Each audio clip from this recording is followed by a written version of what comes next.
Belinda and Penguin Random House present this unabridged recording of The Boy at the Keyhole, written by Stephen Giles, narrated by Kevin Spink.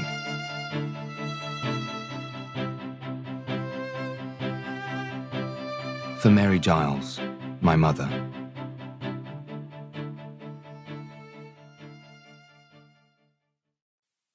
Chapter 1. The morning light was disappointing, spilling faintly across the stone floor and making very little of the shattered bowl or its contents. It was hard to know for certain, not without checking, but there were probably clouds overhead, because now and then a great beam of sunlight would push through the mullioned windows, spotlighting the kitchen table and the boy sitting on it. Samuel looked into these brief flares of honeycombed light with a kind of spellbound curiosity. The dust particles churned around the bleeding wound on his leg like a swarm of bees. It was confusing more than anything. She hated dust. Everybody knew that. Yet Samuel was forced to consider the possibility that Ruth's kitchen wasn't really as spotless as she claimed. "Didn't I ask you to stop running about?" Samuel nodded. Ruth had asked that question 3 times already, and each time he had answered it the same way. She was like that sometimes, asking the same thing over and again. Did she really suppose his answer might change from one moment to the next? That he'd suddenly say that she hadn't asked him to stop running about? He wasn't stupid. Kitchens aren't for playing in. Ruth was crouching on the floor picking up the pieces of ceramic bowl. She placed them on the table beside Samuel, where they rocked gently back and forth. "This was my best bowl, Samuel, and it's not as if I can go into the village and buy another." She looked up at him. "Who do you suppose I was making the cake for?" Before Samuel could answer, Ruth said, "Not me, that's for certain." The boy was silent. "I should think this house has enough rooms to make a racket in without bringing it in here. Truly, Samuel, you make so much noise I sometimes wonder if you're possessed." "What's possessed mean?" said Samuel. "It means a boy who doesn't have the good sense to stop." Once she was done picking up the shattered bowl, Ruth grabbed a bucket and a rag and got to work on the chocolate cake mix that had settled on the floor like a lava flow. Samuel's attention returned to the cut on his shin. A small amount of blood oozed from the wound, and the boy scooped it up with his finger. Samuel never failed to be disappointed by the touch of blood. It held so much promise when it was seeping from a wound, red and thick and ghoulish. But then you touched it, and it seemed to fade to nothing, leaving barely a stain on your fingertips. "It looks worse than it is." That was another thing Ruth had repeated several times that morning. "It's not at all deep. Heal in no time," she sniffed. "Does it hurt?" Samuel shook his head. It did hurt, but he knew not to say so. "Good," Ruth said. "I'll clean it up and then you can get out from under my feet." She went into the larder and came out with a small bottle and a fresh cotton swab. By then, the restless clouds had shifted again, bleeding the light from the room and throwing smoky shadows across Ruth's face. Samuel once heard his mother describe Ruth as a handsome woman, but to him she just looked bothered. "You must try to be good, Samuel." Ruth unscrewed the glass bottle and poured a small amount onto the swab. "Running this house by myself and looking after you is hard enough without—" She dabbed the wound on Samuel's leg and the boy did his best not to wince. "I just wanted you to sit down and eat your breakfast. Didn't I ask you to stop running about? Didn't I warn you that I was in no mood for nonsense?" Samuel nodded. "Well," said Ruth, wiping the last traces of blood away. "What's done is done. Let's say no more about it." Her voice was always softest then, her head bent low to meet Samuel's, her eyes seeking his out. She pushed the hair from his brow. "Friends?" Samuel nodded. "When is Mother coming home?" Ruth sighed. "Please don't start that, Samuel, not today. Why hasn't she—" The back door opened and Olive stepped in, taking off her coat and apologizing to Ruth for being late. "The bus didn't turn up and I had to walk up from the village." I see. Ruth slipped the bottle of antiseptic into a pocket and patted her brown hair. I tried to call you this morning, Olive, but the phone just rang out. Olive came in every Saturday to help with the cleaning. Back before Samuel had started school, the house had 2 maids, a cook, and a full-time gardener. Now it was just Ruth with Olive once a week, and William doing what he could with the garden on Wednesdays and Thursdays. I walked Ma to the market, said Olive, hanging up her coat. We were meant to go yesterday, but Ma was feeling ill, so Olive stopped suddenly. What happened to your leg, Master Samuel? Olive wasn't supposed to call the boy that. His mother didn't allow fancy titles. She was American and had all sorts of ideas about that sort of thing. Samuel knew the story by heart. From the moment his mother had married his father and moved from New York, she was determined that her English home would not suffer under the soul-crushing burden of formality. Samuel had no idea what that meant, but he was certain it had something to do with his mother being daring. I hit the table, said Samuel. How did you manage that? Said Olive. The hair fell across Samuel's eyes. I fell. He was running around with one of his planes and tripped over the chair, said Ruth, helping Samuel off the table. It's not a bad cut. He'll be good as new in no time. I'm glad to hear it. Olive said this without taking her eyes off Samuel. You're okay then? Why shouldn't he be? It's just a cut. Ruth cleared her throat. Olive, as I was trying to say, the reason I telephoned this morning was to tell you that I won't be needing you today. I'm very sorry you've had to come all of this way. Oh, said Olive. The thing is, I doubt very much I'll need your services again, said Ruth. Samuel watched the way Olive's eyes darted about, landing on him or the floor or Ruth, but never settling for more than a second before flying off to the next thing. You don't want me to come anymore, said Olive. If I had my way, I would have you here all week, Ruth said. But as you know, that is impossible at the present time with things as they are. I'd be glad to stay on and we can settle up things when Mrs. Clay returns. I don't know when that will be, Olive. It will be soon, Samuel said. It will be soon, won't it, Ruth? Yes, I hope so. Ruth looked at Olive and the scowl fell from her face. You're an excellent worker and I will gladly give you a reference. If there was any other way... Olive lifted her head then and didn't look quite so mousy. Is William to stay on? Samuel, why don't you go and ride your bike? Ruth had a way of asking that didn't leave room for any answer but one. Change your shoes first. The grass is probably still wet from last night. I like these shoes. Samuel felt it necessary to fold his arms. All the better to keep them from getting damp, said Ruth. Samuel considered some kind of protest, but it wasn't the day for it. Hurry along, Samuel, said Ruth, before offering Olive a chair at the table. They sat down, huddled together, and immediately started talking in low voices. Samuel guessed it was about money. That's why his walk from the kitchen was a slow one.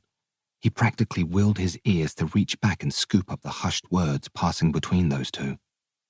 Usually talk about money would lead to talk about his mother, and he wanted to hear news of her so badly it sometimes made his whole body ache. But rooms are never as long as you need them to be, and Samuel soon reached the door. He crouched down and looked busy with his shoelaces, but Ruth was having none of that. Off you go, and change those shoes. Samuel passed through the hall and climbed the staircase like he was heading to the gallows. If they were talking about his mother, why shouldn't he hear what they were saying? She belonged to him, didn't she? The whole trouble about money had something to do with her, and why she'd been away so long. 113 days to be exact. Hadn't he been wishing and praying for her to come home day and night?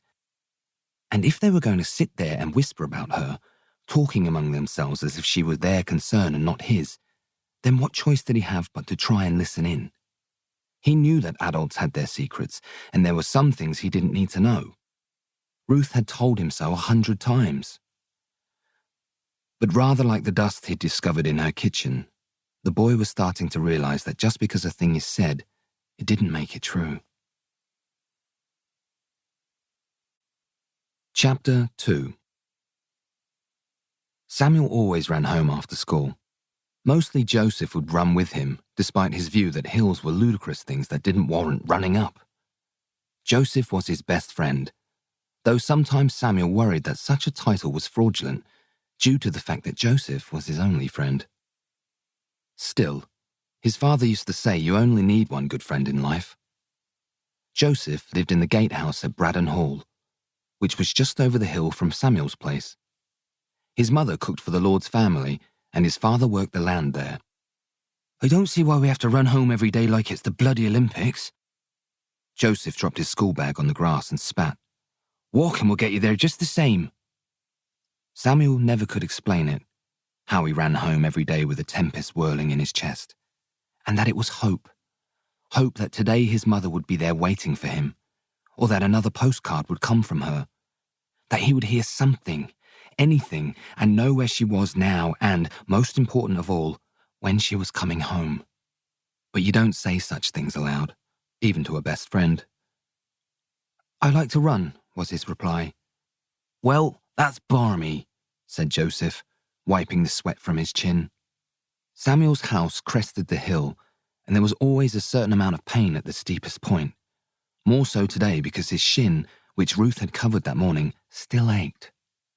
But he pushed on, practically leaping through the open gates when he reached the house. Meet you here at 8, called Joseph from behind him. Samuel nodded. They walked to school together every morning. He walked quickly up the drive, the crunch of the gravel beneath his feet never failing to satisfy him. His gaze was fixed on the house, and though it was tempting, he didn't steal so much as a sideways glance at the kitchen garden with hopes of spotting his rabbit. He looked only at the house. Though it wasn't the equal of Braddon Hall, the building was still vast and rather formidable. It sat on the outskirts of the village on what had once been a large estate. All of the farmland had been sold after his father died, and now the stables stood empty, and the only other buildings were the woodshed and the main house with its 2 square wings of pale yellow stone, its rows of large sash windows in groups of 3, and its forest of chimney pots sprouting across the roofline. Samuel dropped his school bag and coat on the checkered floor, taking off his hat and flinging it on top of the bag, and then raced down the hall. He stopped abruptly, turned around and hurried back, pushing the door closed, gently. Ruth didn't tolerate open front doors, and she didn't tolerate slamming doors either.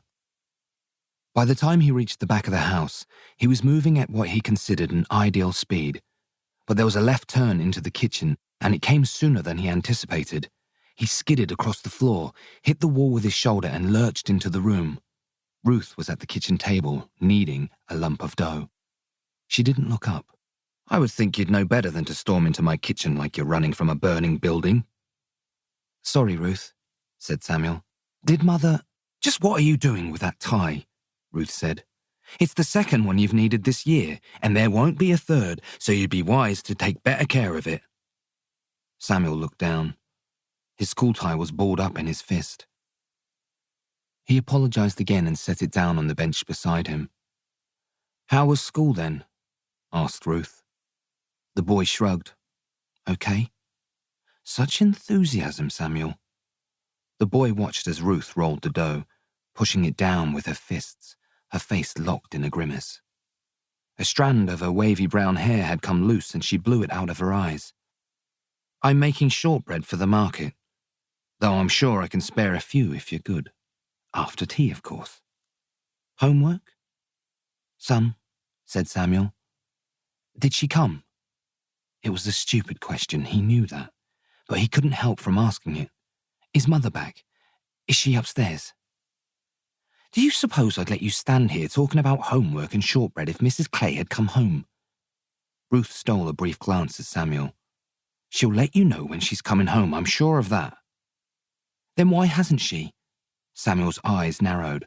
How can she stay away so long? It's been over 16 weeks, that's 115 days. I've told you, there's no sense in counting the days, Samuel. It'll only get you worked up and we know how that goes. Samuel crossed his arms then. I will count them, every single one. Suit yourself. Your mother might be finished with those bankers any day now. But America's an awfully long way. It's not like catching a train.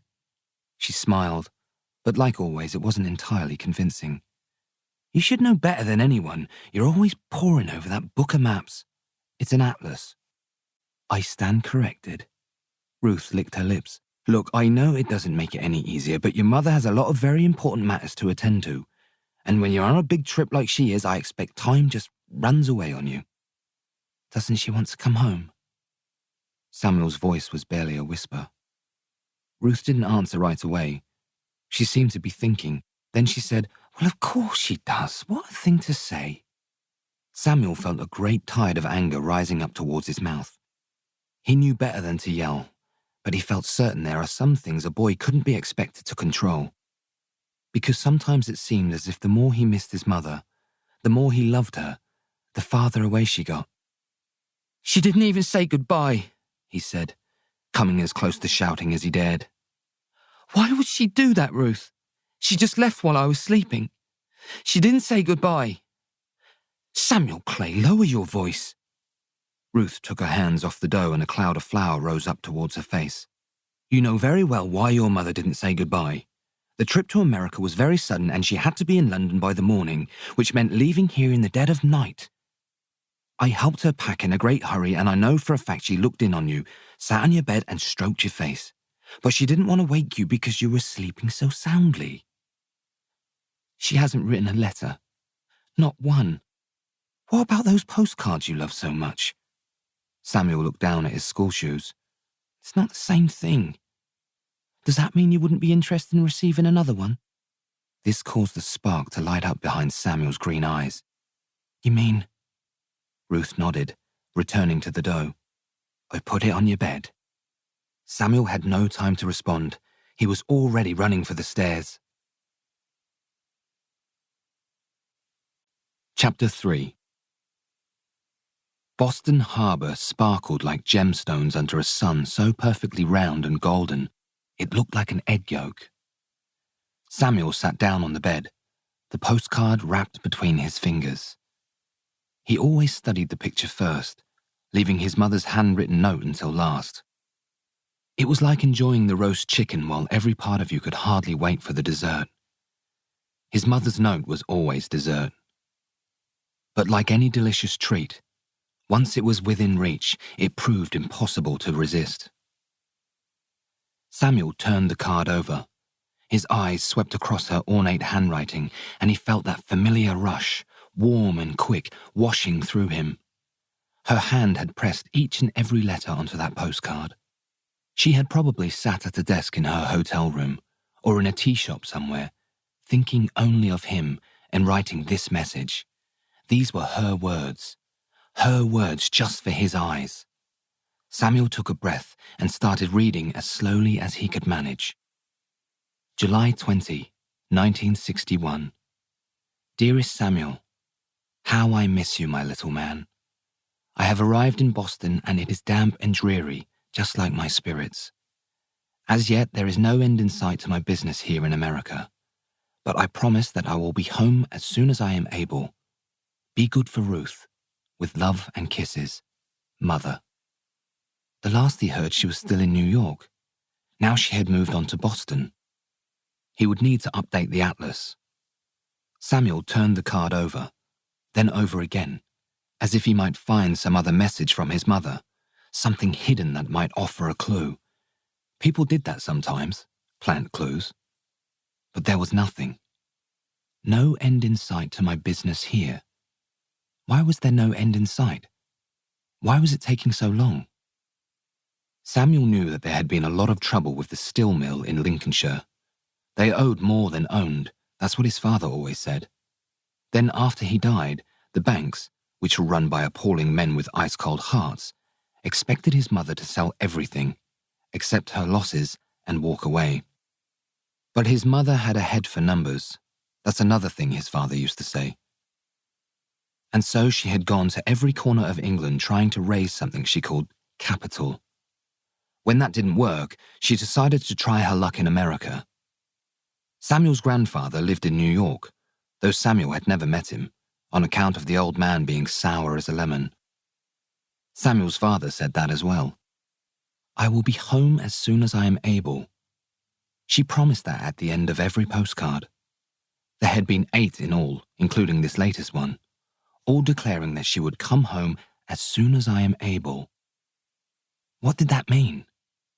Why wasn't she free to come home whenever she chose? Was someone holding her against her will? He hoped not.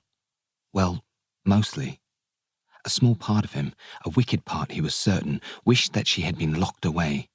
Perhaps by his grandfather, who hated the English, or one of those American bankers, because then it wouldn't be her choice to be away so long. Samuel put the card down on the bed, then picked it up again. Waiting for someone to come home was an awful thing. The boy sighed. Then he turned it over and began reading again. Be good for Ruth. With love and kisses, Mother. Samuel took a drink of milk and wiped his mouth. Shall I read it again? You'll wear the ink out if you keep reading it over. Ruth was using an empty peach tin to press the dough into circles, which were the only shape shortbread ought to be, as far as Samuel was concerned. Still, I'm glad you know where your mother is and that she's well. I wonder what Boston is like, said Samuel. The head housekeeper at the first home I worked in, Mrs. Delaney, she'd been the governess for a family from Boston in her younger years. She said they were ghastly. Are all the people from Boston ghastly? I doubt it. People are much the same everywhere you go, good and bad and everything in between. Do you think Mother will be there long? Samuel had propped the postcard against a large jar of flour and was gazing into the picture of Boston Harbour. How should I know, Samuel? You wanted to hear from your mother and now you have. Be glad of that. Ruth tried to sound stern, but Samuel thought she sounded rather pleased. It's a lovely card, and mind what she says about being good for me. She hates it there and wants to come home. That's what she says. Samuel picked up the card and turned it over. I have arrived in Boston and it is damp and dreary, just like my spirits, said Ruth, interrupting him. I know it by heart myself. You've read it out so many times. Let's talk of something else. Ruth could do that, make a decree like a queen or something, that certain topics had reached their end and that would be that. I won't read it aloud again because you don't want me to, Samuel said. But Mother says she misses me and that she wants to come home. That's what she says. Of course she wants to come home. Ruth set aside the peach tin and began to place the cut pieces of dough into a baking tray. But as I've told you too many times to count, before she can, your mother has important business to see to. Doesn't she know how long it'll take? Said Samuel.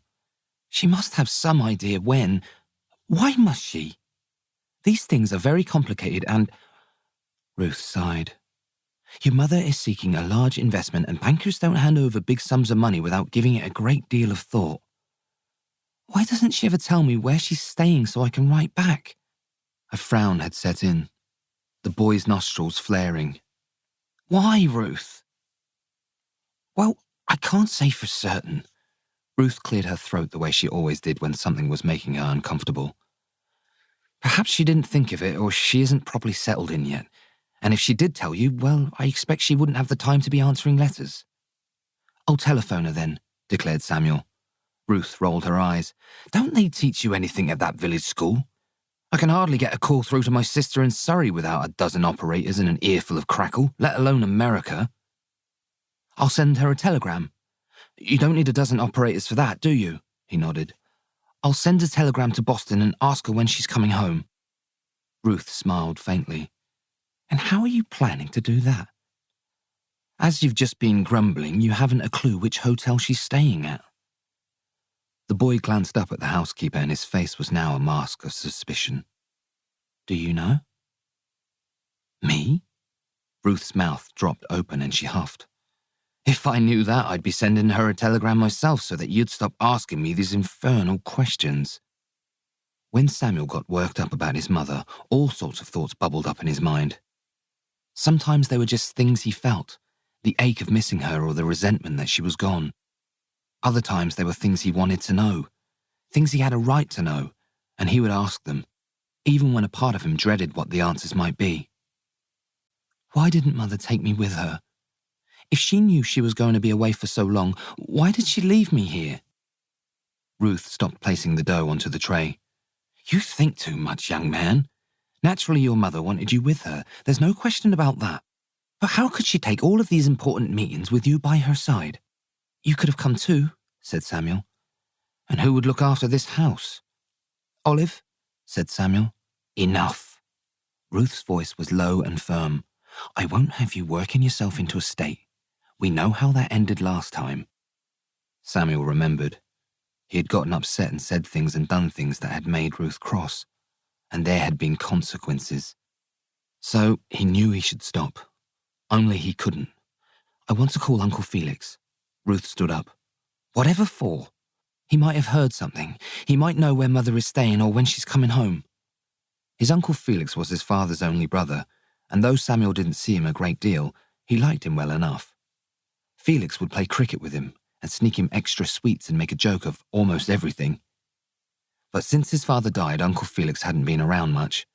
He lived just a few miles away in Penzance, but being pathologically sociable, he was rarely home. I spoke to your uncle just last week and he's had no word from your mother. Ruth walked to the oven and slid the tray inside. In fact, he was envious of your postcards. I want to talk to Uncle Felix, said Samuel again. You're not going to bother him with this nonsense. Ruth wiped her brow and Samuel saw that the flour had coated her hands like a pair of gloves. I'm running this house single-handedly and I've got more important things to do than argue with the likes of you, Samuel Clay. Take yourself up to your room and change out of that school uniform and then see to your homework. Samuel knew the stern look on Ruth's face very well. It meant there was no room for argument and that her patience had reached its end, so he stood up. But he pushed the chair back in such a way that its hard scraping along the stone floor would demonstrate his condemnation without resorting to backchat. Ruth didn't tolerate backchat. Put that chair under the table just like you found it, Ruth said. The boy did as he was told. That's more like it. Now off you go. March. Samuel walked quickly from the room, his face a storm of grievances, and he knew, even though he didn't have eyes in the back of his head, that Ruth was watching him leave the whole time. Chapter 4. He didn't go to his room and change out of his school uniform, not right away. Instead, Samuel took his mother's postcard to the study at the far end of the house. This room was where his father did most of his worrying, and after he died, all of those worries were handed to Samuel's mother, so she took the study for herself. She had removed the heavy curtains and had the dark bookshelves painted white, stocking them with all the books she had brought with her from America. To cheer the place up, she said. Whenever Samuel entered the room, his eyes tended to fall on the empty spaces. The mahogany cabinet where his father kept his papers, the pair of vases with the shells on them, and the paintings of Greek myths. They were all gone now, sold and shipped out, because there were bills to pay, and what good is a painting or a vase without a house to put them in? There were empty spaces like this all over the house. Samuel wasn't very interested in the old paintings or vases, but he did wonder where they were now and if they were happy, which he knew was stupid. Next to his mother's desk by the bay window was a small table. On it sat a very large book. The atlas had been a gift from Samuel's father to his mother.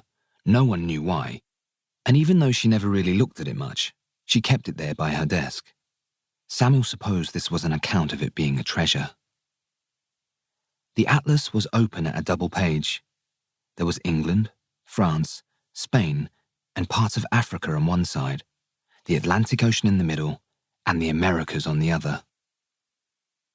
The atlas had a crowd of pins stuck in it with tiny green flags at the top, green being his mother's favorite color, marking all the places she had been on her journey through America and Canada, California, Texas, Florida, Pennsylvania, Toronto, New York. Across the sea there was another pin fixed into the page, this one with a white tag. It was planted in West Cornwall, on the outskirts of Penzance, which was as close to their village as Samuel could manage. Even though the atlas was his mother's, it was Samuel's father who had taught him to use the book. When Samuel was 4 or 5, he wasn't exactly sure. His mother went away to Bath for a rest.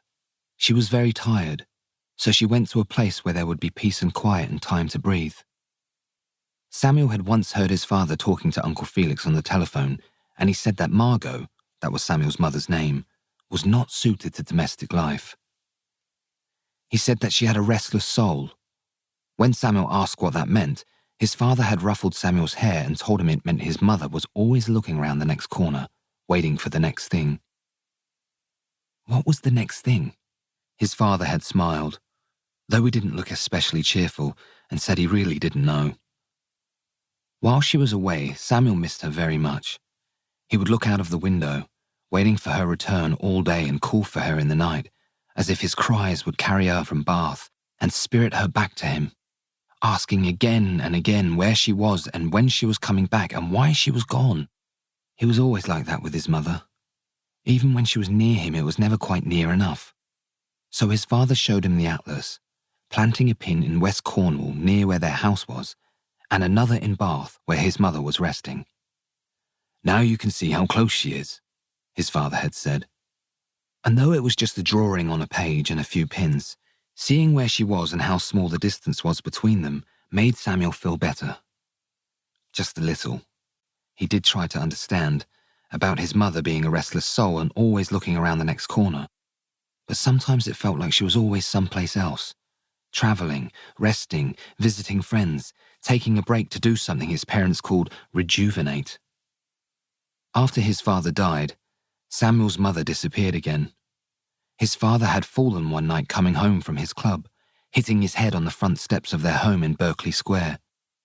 Samuel's mother said that her husband didn't drink to excess as a general rule, but he was especially sad because the London house, which had belonged to his grandfather and was therefore horribly sentimental, was to be sold under orders from a group of scoundrels she called the creditors.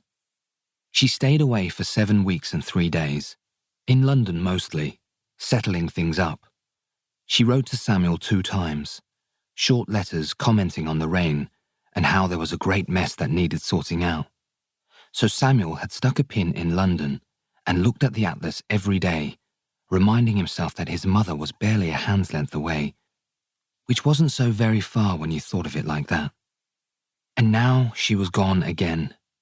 She didn't want to go away. She hadn't planned it. But then business was like that, wasn't it? No, she didn't want to go away. But who was going to fix things if not her? Samuel opened the drawer of his mother's desk and retrieved the box of pins.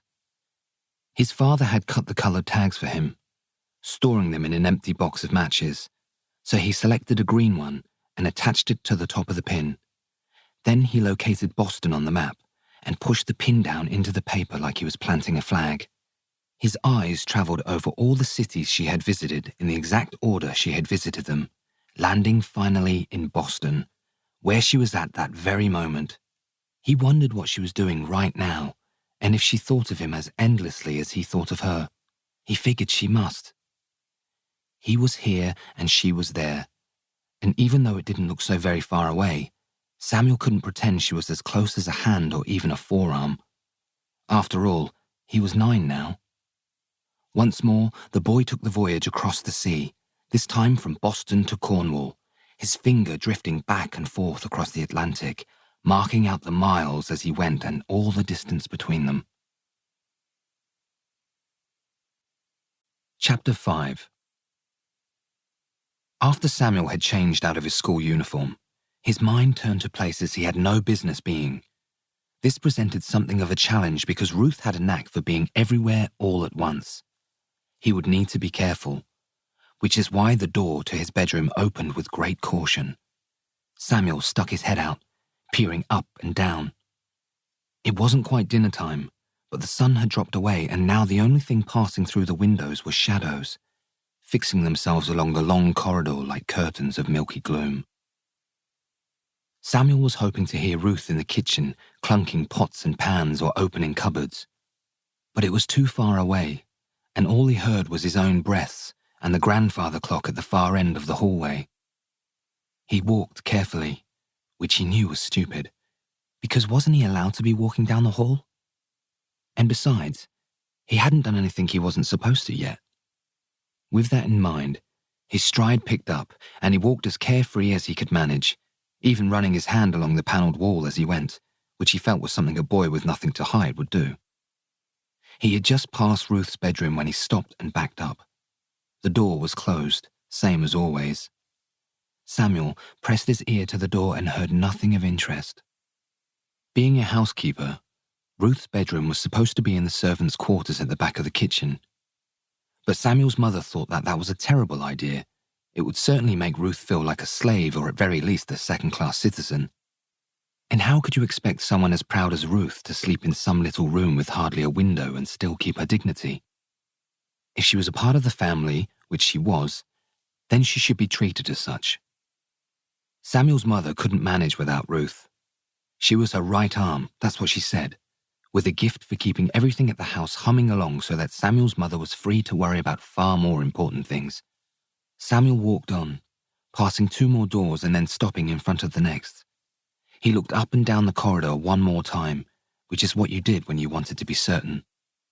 Now that he stood on the precipice of this wrongdoing, he felt the fluttering in his chest that made every breath sound as if he was sitting on a rattling train. Samuel bit his bottom lip and told himself that some rules made no sense, and why shouldn't he do this? Which was hardly a great crime, was it?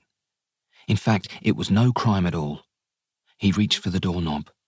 The brass handle felt cold against his skin, and though Samuel refused to admit it, this felt like an admonishment. As if the doorknob knew what he was up to and didn't approve. With the twist and the feeblest of squeaks, the door opened. What choice did it have? And the boy stepped inside, closing it carefully behind him. A mother's bedroom is always pretty, at least in books and things, but not his mother's. She preferred white walls and dark furniture, just a chair by her dressing table, a chest of drawers, plain curtains on the windows. She liked things simple and unadorned, and found frills of any kind, and floral frills in particular, utterly demoralizing. Though she hadn't been in the room for a long time, there were traces of his mother there. The hint of her perfume and cigarettes, the scent of her leather gloves, her creams, which were arranged on the dressing table. Only the softest spray of moonlight wandered about the chamber, so Samuel turned on a lamp by the bed. When it was lit up, the bedroom was simple, unfussy, and still. Couldn't he just picture his mother sitting at the dressing table putting on a necklace, or applying her face cream or dabbing her neck with perfume? And couldn't he hear the melody of her voice as she chatted with his father or Ruth about this or that? The room had once been both his mother and his father's room, and there were still pieces of him there. But you had to know where to look. Samuel walked over to the dressing table and opened the center drawer, which contained several boxes all neatly organized. Only one interested him. It was rectangular and covered in red velvet. He opened it. Inside was a gold dress watch that had belonged to his grandfather and then his father, and was something his mother called an heirloom. One day the watch would be Samuel's, but until then his mother kept it for herself. From out in the hall, a floorboard creaked. Samuel froze. The watch nestled in his hand. He glanced at the door, held his breath, refused to swallow even though his throat was practically demanding it. Any noise was reckless at such a time. The boards made no further protest and the relief rippled through his body. Samuel surrendered the watch, closed the box and returned to the drawer. He walked silently around the bedroom. The boy looked at things, touched them, moved on, saw and touched the next thing, arriving at the chest of drawers. What a dull thing a chest of drawers was. It never held the great promise of a locked cupboard or a safe hidden behind a painting. With little enthusiasm, he pulled open the middle drawer and looked inside. It was as miserable as he expected. Just a few pairs of stockings and undergarments, some old lace handkerchiefs and a photo album or two. He allowed a disappointed sigh. Then he opened the top drawer, which was littered with the gloves and scarves his mother hadn't taken with her, and a blanket that had been his father's when he was a baby. The blanket's wool was frayed but soft, peach-coloured, with lambs and bluebirds embroidered over it. Samuel placed his hand on it, just to feel its soft promise, but the blanket resisted his touch. Samuel lifted it up and discovered a tin hiding underneath. A tea tin. Naturally, such a discovery had to be investigated. He unscrewed the lid and found inside a pair of gold earrings, the very ones his mother was wearing in the photograph of his parents' wedding day, on the bedside table. And a necklace with a sparkling red stone that his father gave to his mother when Samuel was born. If finding them there puzzled him, the mystery was quickly solved. Hadn't his mother said once that only a chump leaves their best jewels in the dressing table or even a safe? Much smarter to hide them in an ordinary box, just thrown in somewhere as if of no value or importance at all. The tin was nothing less than a confirmation of his mother's great wisdom. Samuel screwed the lid back on and placed the tin back where he found it.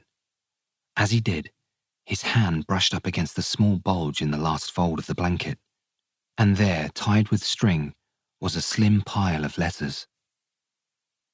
Samuel sat down on the bed, untying the string. There were 5 letters in all, each one addressed to his father. Samuel recognized the handwriting right away. It was the same ornate scrawl that was on the postcards his mother had sent.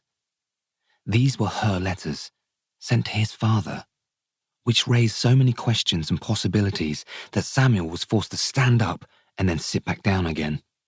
He opened the first letter with the fragile delicacy of a sacred scroll. May 19, 1957. Dearest Vincent. Yes, it was his mother's writing to his father. The back of the envelope was an address in Somerset, a place called Lansdowne in Bath, and the date was May of 1957. Samuel quickly deduced that this must have been when she was away resting. The letter had 3 pages and, unlike his postcards, the words were crammed tightly together as if his mother had a great deal to say. Her handwriting wasn't hard for him to understand, as his teacher said he was a fine reader, better than almost everyone in the class except for Violet Winchester, even if he didn't have any regard for punctuation. Samuel's eyes scanned down the first page and then the second, flying over the blur of words and only stopping when his own name practically leapt out at him, as a person's own name will. Samuel. His mother was writing about him. Even though she had been far away in Bath, she must have been thinking of her boy. Why did that make him so happy? Of course she would be thinking of him. That's what mothers do when they're away from their children. They miss them dreadfully, a pain so awful it brings on fits of tears and heart shivers, and there's nothing that can fix it until they are reunited with their little ones. Samuel thought it best to scroll back to the previous sentence and start from there. Please do come next weekend if you can, though I know how difficult things are at the factory. I would love to see you, my darling, but I think it would be better if you didn't bring Samuel. Dr. Boyle says it might. Samuel stopped reading. The trouble with a closed door is that there is always the possibility that someone will fling it open, especially when you are somewhere you aren't supposed to be. So a part of Samuel wasn't entirely surprised when he heard the door handle release its feeble squeak. He jumped off the bed and tucked the letters in the waist of his trousers, covering them with his jumper as the door swung open. Ruth was there at the threshold, pale light flooding in around her. "You're not to be in here," she said. That was true. His mother never liked him being in her bedroom or the dressing room down the hall, because these places were her sanctuary. Samuel was always getting under her feet. That's what she said. But surely his mother would have fallen down if he were under her feet, which she never had, not once. Still, she needed time to herself, and he would always be tugging at her arm, begging her to play hide and seek or to go outside and watch him ride his bike or fly kites. But it wasn't fair to pester his mother, because an afternoon of silly games could bring on a headache that lasted days. She wanted to play with him, there was no question about that. But his father had been better at that kind of thing, and besides, there was so much that needed her attention, and a person only has 2 hands. "What are you doing in this room, Samuel?" Ruth said. "Nothing." "Nothing?" Ruth walked into the bedroom as if she wasn't in any great hurry. "I find that very hard to believe. I was thinking of Mother and missing her, so I came in here." Samuel tried his best to look as if he wasn't hiding something. "I wasn't doing anything wrong." Ruth's lips pursed in condemnation. "So that's all you were up to? Standing in the middle of your mother's bedroom missing her?" Samuel nodded. "What's that under your jumper, Samuel?" Ruth said this soft and calm, which somehow made it worse. "Samuel, I asked you a question. What's under your jumper?" The boy clenched his stomach as if the letters would magically sink into his skin and disappear. "Nothing." "Nothing," said Ruth for the second time. "It isn't anything at all, Ruth. Like I said, I was missing—" Her hand shot out, grabbing his jumper and yanking him towards her, while the other hand flew under his shirt and pulled the letters from his waist. She inspected the thin bundle. "Reading your mother's private letters is a wicked thing to do." The boy said nothing. "Is that what you've become, Samuel?" Ruth's once soft voice crumbled under the familiar weight of her displeasure, heavy and full of sharp edges. "Is that what you are? A boy who sneaks about in bedrooms looking through drawers?" "I just wanted to read them," he said this faintly. "If it was meant for your eyes, your name would be on the envelope." He didn't dare look up at her. "My name's inside, I saw it." "Even more reason not to be reading it." Ruth cleared her throat. "You read every word, I suppose?" Samuel shook his head. "Just a line or two." "Yes, well," Ruth put the letters back in the drawer, closing it so hard it made the pictures on top rattle. Samuel stood rooted, unsure whether Ruth had reached the borderland of her anger yet. He heard her stalking back towards him, muttering something he couldn't catch. Then her hand caught the crook of his arm, and she pulled him from the room. "Deceitful. That's what you are," she said. Out in the hallway, she fished a set of keys from the pocket of her plain grey dress.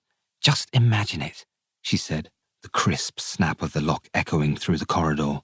"Having to lock Mrs. Clay's bedroom door so her own son won't sneak in and steal what doesn't belong to him."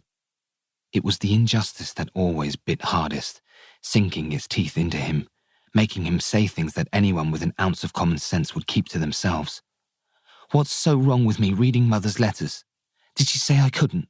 Father is gone, so he can't read them, and Mother told me I'm to have all that belong to him, and that must include those letters too."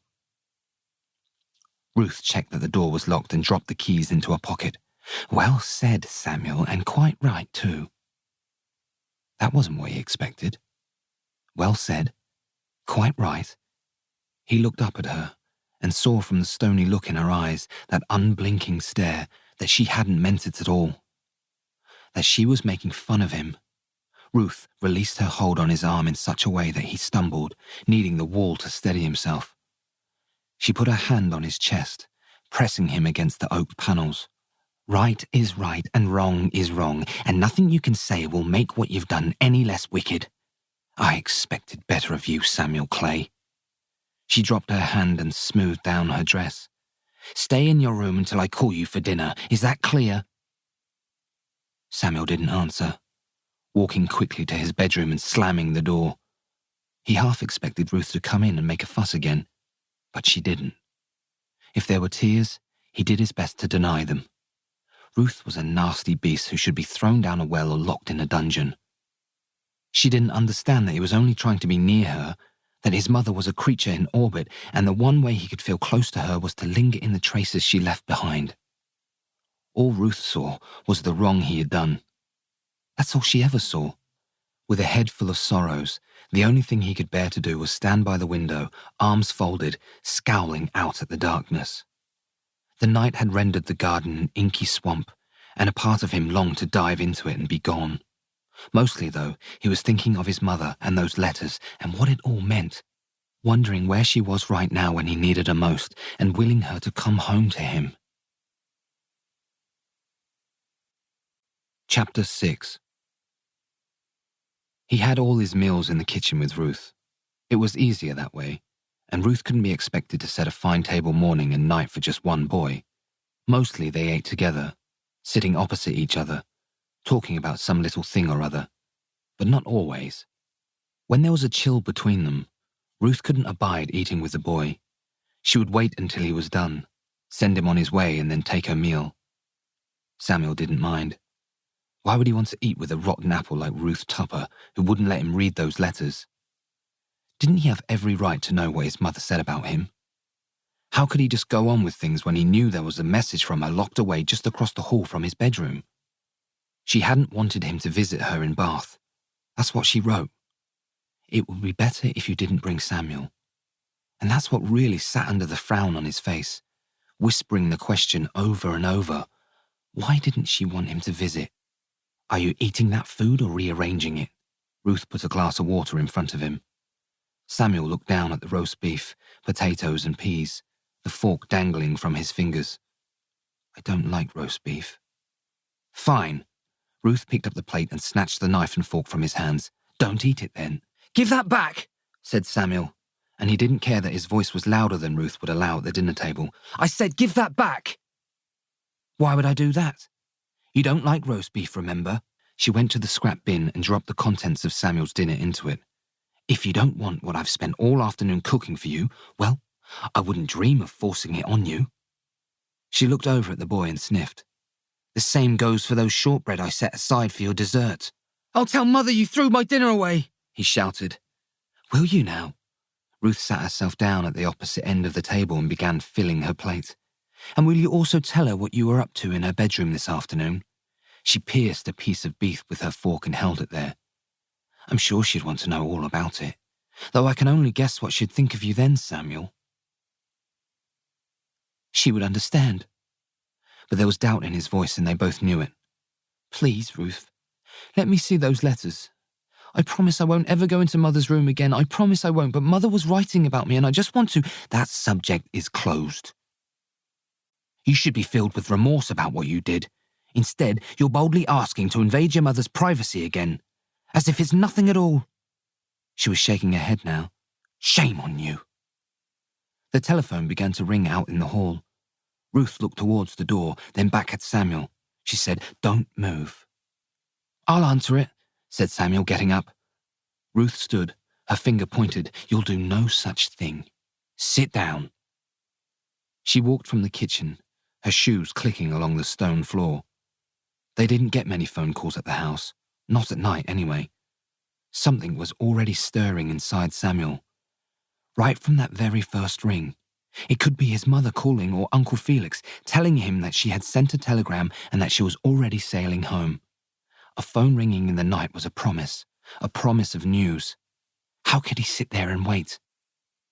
The hall had a large chandelier, all crystal pendants and curved glass, but it wasn't burning and the lamps were switched off on account of economizing.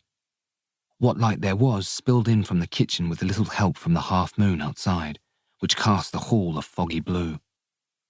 Ruth was nearly at the phone when Samuel entered the hall. He was running by then. She didn't turn to look at him, but Samuel was sure she must have heard him coming because she quickened her steps, practically snatching the receiver just as he reached her.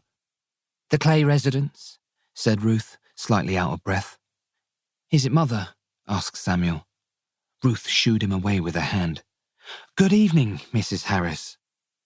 Mrs. Harris, his mother's friend from the next village. She taught piano, and every second Friday she read tea leaves and talked of spirits for anyone with 5 shillings. Mrs. Harris had once sent word directly from Samuel's father, all the way from what she called the other side. His mother didn't say what the message was, but she came home all teary and said it sounded just like him. And now Mrs. Harris was on the telephone. Samuel couldn't have been more disheartened if he tried. I'm sorry, Mrs. Harris, Ruth was saying. Mrs. Clay is still abroad. No, I don't have a firm date for her return, unfortunately. Has she heard from Mother? Said Samuel. Ruth silently shushed him. Yes, it was a sudden departure. But when the opportunity arose to meet with bankers in America, Mrs. Clay had little choice but to take it. No, it wasn't expected, Mrs. Harris, but then Mrs. Harris seemed to have a lot to say, and the whole time she was listening, Ruth played with the pin on the collar of her dress. It was silver with a 4-leaf clover that sparkled with yellow stones. But Olive said they weren't even a tiny bit real, and that Ruth treated that pin like the royal jewels because her father had given it to her. I don't know about that, Mrs. Harris.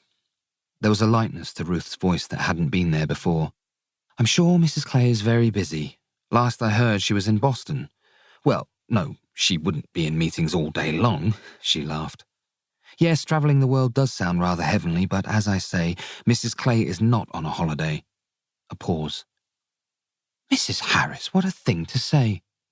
Samuel couldn't explain why he had a knot in his stomach. or why Ruth's laughter pulled on that knot until it was so tight he thought it might snap. "Samuel," said Ruth, glancing briefly at the boy. "He's well." Another pause. "Oh, yes, he keeps me on my toes. Actually, he's eating his dinner as we speak, and I best get back to the kitchen whilst it's still standing." Laughter. "That's one way of putting it." He didn't listen after that. His heart thumped in his chest, and the anger was everywhere, seeping into his blood and rushing through his veins.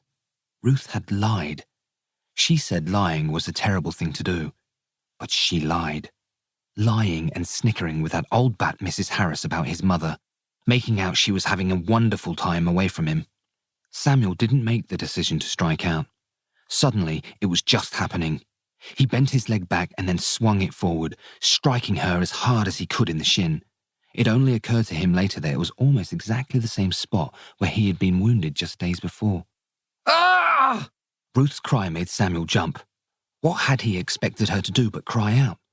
Pain flashed across her face, and she took a breath with such a force it sounded like a growl.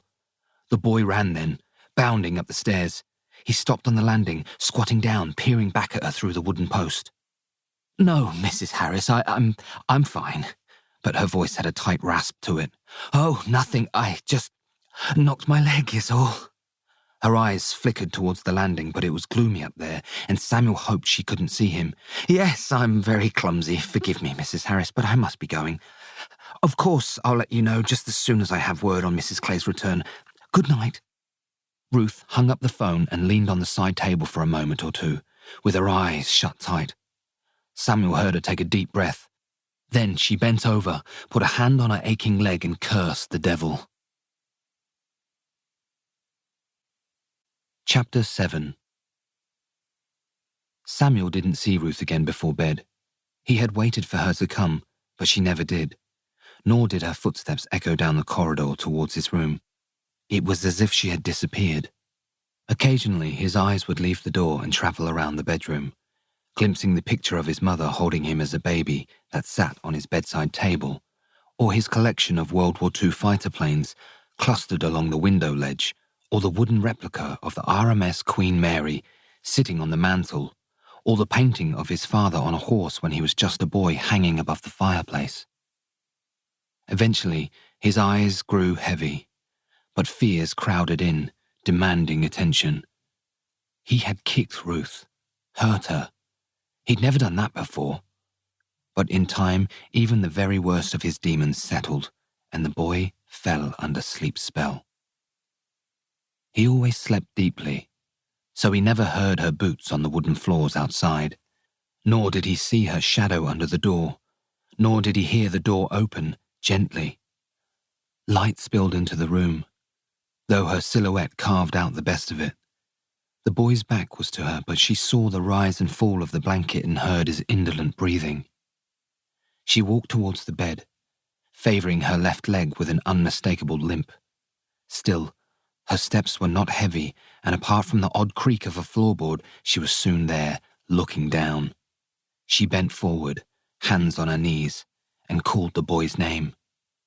"Samuel," she said playfully. "Samuel." The boy moved just a little, but quickly settled again. "Samuel." She said it louder this time, but still full of good cheer. "Samuel, wake up. Your mother has come home." The boy's eyes fluttered open, but his mind was still a fog. He stretched and turned toward the voice, blinking into the darkness. "Mother's home?" Silence. "Ruth, is Mother—" He didn't see her hand draw back. He only felt the blow against his face, throwing his body sideways. He made a faint sound and the breath felt as if it were pulled from his body. Then that brief second or two when his skin tingled before the pain showed itself, spreading across his cheek like a flame. He shrank back, curling up into a ball and pulling the covers over him. "You're dreaming, Samuel," her voice practically sang. "Dreaming this whole thing." Then she limped from the room, closing the door silently behind her. Chapter 8. Samuel stayed home from school the next day. Ruth said he had the makings of a cold. though he had barely coughed. Samuel knew the real reason, but he didn't say it aloud. That's how it was with him.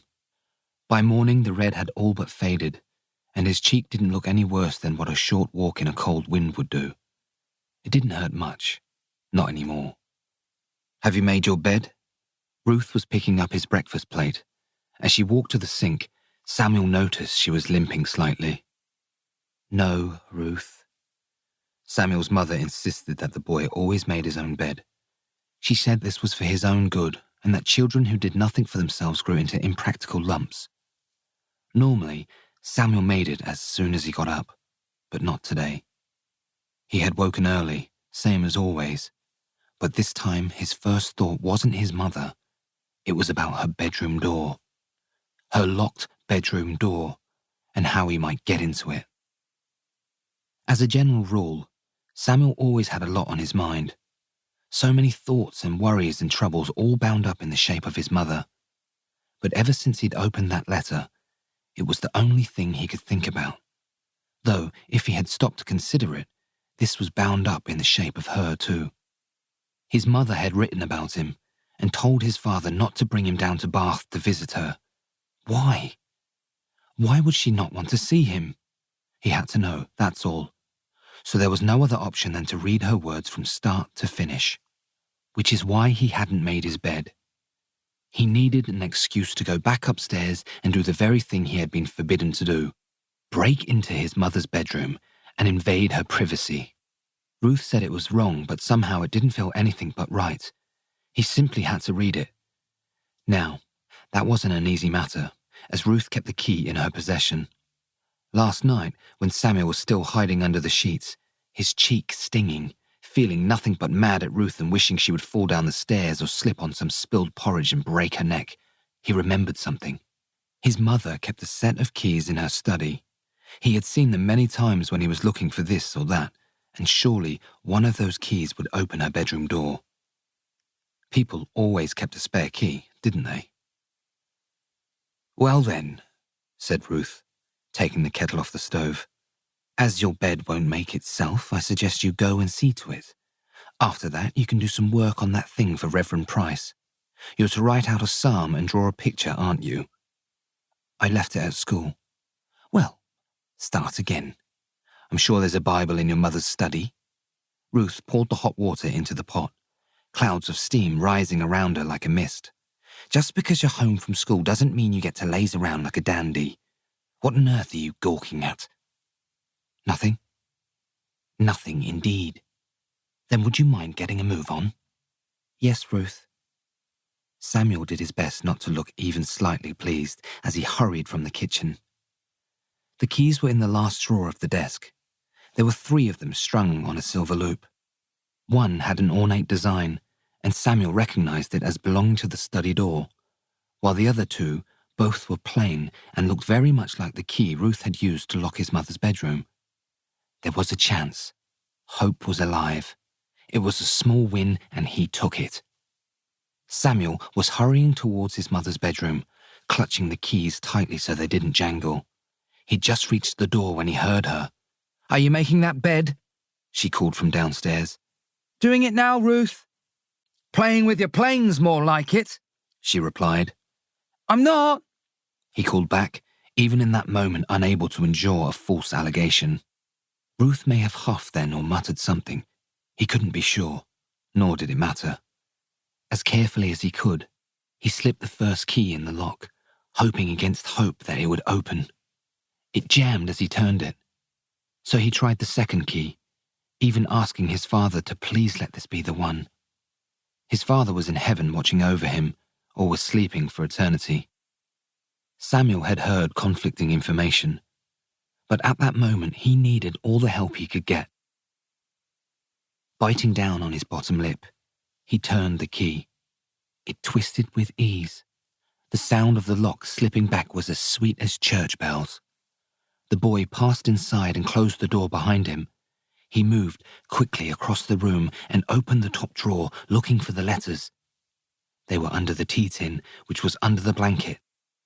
The tea tin rattled with the sound of his mother's earrings and necklace when he lifted it, and in the quiet of the room it sounded like cannon fire. Samuel? It was Ruth, her footsteps now drumming the corridor outside. The boy held his breath, kept as still as he could manage, the letters clutched in one hand, the tea tin in the other. He heard Ruth pass by the door and he reasoned she was heading towards his bedroom. Moments later, he heard her coming his way again. I'm in no mood for games, Samuel Clay. He heard Ruth sigh then. Bed unmade, clothes on the floor, no better than a vagabond. The percussion of her footsteps slowed as she passed his mother's door. Then they stopped. A tremor slithered up Samuel's spine. His hands began to tremble. If she opened the door, that would be it. He'd be done for. His eyes were fixed on the door handle. He prayed to his father for help again, hoping he'd intercede. Then the click of Ruth's boots on the floorboards broke the silence. She was walking back towards the landing. The boy let out a shallow breath. He thought better of taking all the letters. What if Ruth were to check? So he took just the top one that he had been reading the day before. Then he placed the parcel of letters at the bottom of the drawer and covered them with the tea tin and the baby blanket. Next, he wiped the perspiration from the top of his lip, thanked his father for the help, and hurried out to make his bed. Chapter 9. Ruth didn't search for long. She retreated to the kitchen and Samuel heard her banging about in there as he came down the stairs, the letter folded in his pocket. He knew how out of sorts she got when she couldn't find him, and he thought that might explain all the pots and pans getting pummeled. Still, he had made his bed and he would just tell Ruth that he was up in the attic looking for a box of his father's old toys. He'd done that before, so it wouldn't sound unlikely. Samuel practically ran to the study. He put the keys back where he found them and searched the bookshelves for a Bible. He found one, a large volume with embossed gold lettering, which he had never seen his mother or his father holding. Then he sat down at his mother's desk and opened the book, searching for Psalm 3, all about David, who was fleeing from his son Absalom, which is the one he had to write out for Reverend Price's school visit next week. Everything had to look just so, should Ruth suddenly appear, which she certainly would. He retrieved the envelope from his pocket and took out the letter. His mother had numbered the pages in the top right-hand corner. There were 3 in all, so he began. May 19, 1957. Dearest Vincent, I received your present yesterday and it was a lovely surprise. The scarf is beautiful and just the thing to wrap around me when I take my walks through town. I could write for days about the hot springs, though I fear that I would bore you silly. Oh, but they really are something. The heat was a shock to begin with, I won't lie, but I have come to love it. I really believe the water and the vapours have great healing powers and my soul feels all the lighter for it. Heavens, I must sound ludicrous, but honestly, my darling, Bath is just as Dr. Boyle said, the ideal place to refresh myself. The letter went on like this for the rest of the page, and as much as Samuel wanted to savour every one of his mother's words, he really only had one destination in mind, the next page, where he knew she had begun to talk about him. He read quickly, about how his mother was filling her days bathing in hot springs and going for long walks in something she called sessions with a Dr. Boyle. Samuel didn't know why she would need a doctor when all she was doing was resting, but he decided that perhaps a doctor was just the thing with all that hot water and vapours. I can breathe here and think clearly just like my old self. Does that make me sound horribly selfish? I do try to be all that I am supposed to be. I hope you know that, but it's very hard. I want to be better when I come home, better for all of us. At the moment, however, I do not feel ready, which makes me feel like a heel. I know how much all this is costing and that is money we don't have. Please do come next weekend if you can, though I know how difficult things are at the factory. I would love to see you, my darling, but I think it would be better if you didn't bring Samuel. Dr. Boyle says it might set me back. He also says that I must be honest with you, and so I will. When you write and tell me how much Samuel misses me and how he cries for me, it only makes things worse. If you only knew how wretched I feel when he is— Samuel, are you in the study? Ruth's voice swept in from the great hall and the boy was suddenly aware that she was walking towards the study. Yes, Ruth? Samuel folded the letter and slipped it between the pages of the Bible. She entered the room with her hands already on her hips. "Just where were you when I was calling all over the house?" Samuel told her about being in the attic. As he did, he tried hard not to look down at the Bible. Ruth noticed things like that. "The attic?" Ruth scowled like she hadn't considered that. "I suppose you've dragged more clutter down for me to dust." The boy shrugged. "I didn't find anything worth playing with." "Is that so?" Ruth let her hands drop down as she walked towards Samuel. "Up in the attic with all those treasures, old boats and toy soldiers, and you come down empty-handed." Samuel nodded, glancing down at the Bible without meaning to. Ruth gazed at him for a very long time. She sniffed and said, "Didn't I tell you to make your bed?" "It's done." He looked up at her. "I'm sorry I didn't come when you were calling. I didn't hear you up in the attic, that's all." Ruth sniffed again. She always seemed on the brink of a cold. "Yes, well, I need you to fetch some wood for the stove. William left it outside the kitchen. I'm in the middle of making a mince pie and there's hardly a twig left to burn." "Yes, Ruth." Samuel closed the book and managed to look bored. "Anything's better than reading the Bible." "What a thing to say." Ruth was walking about the study now. "I confess I'm more than a little surprised that you're in here actually doing as you were told. A minor miracle, surely. I've nothing else to do." Samuel looked out the window for good effect. "Could I play outside once I bring in the wood?" "You've got a cold, remember?" Ruth was playing with the clover pin on her collar. "Are you feeling better then?" Samuel nodded. "Good." Sometimes Samuel would wonder about Ruth, where she was from and such.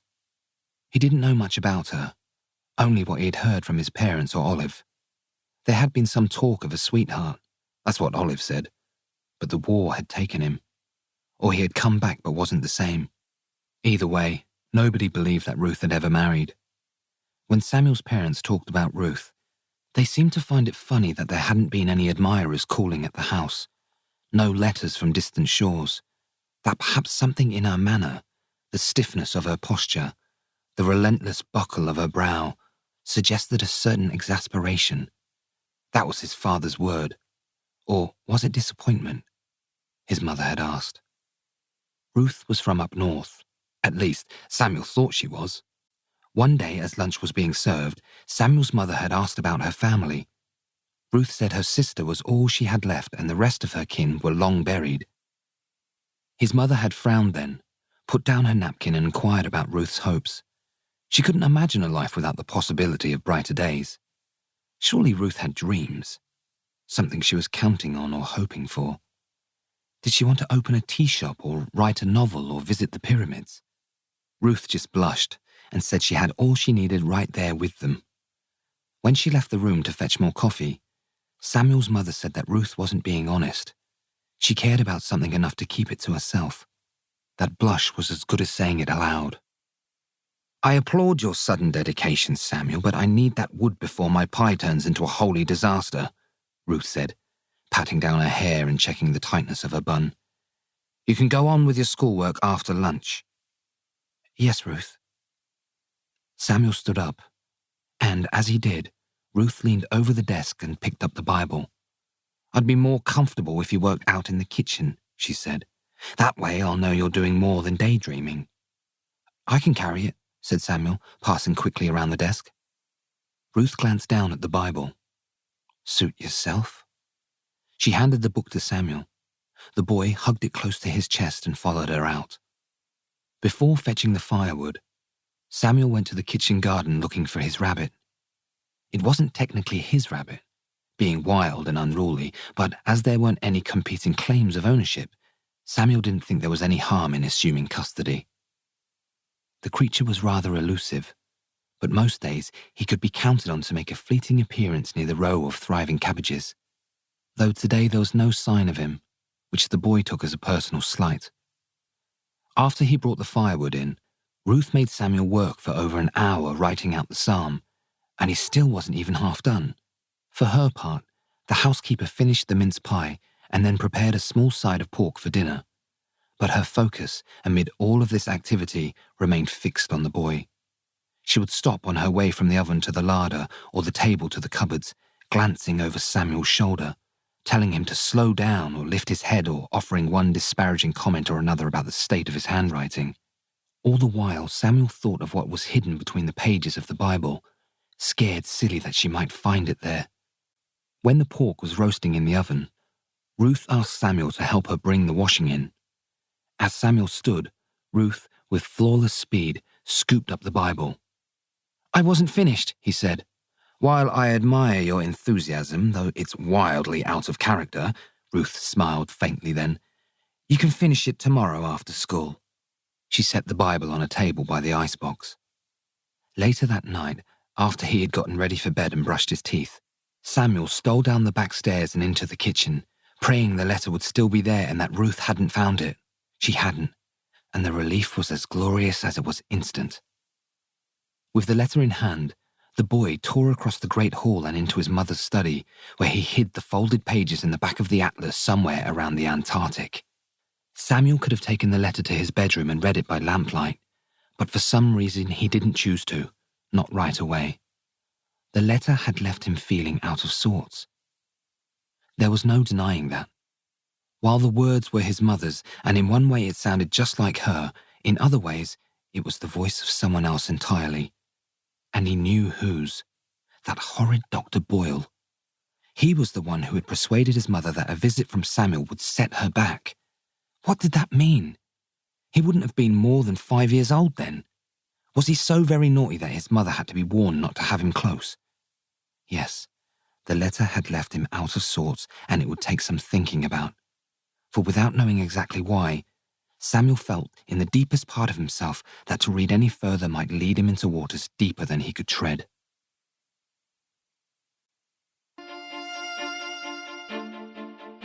This is the end of CD 1. The book continues on CD 2.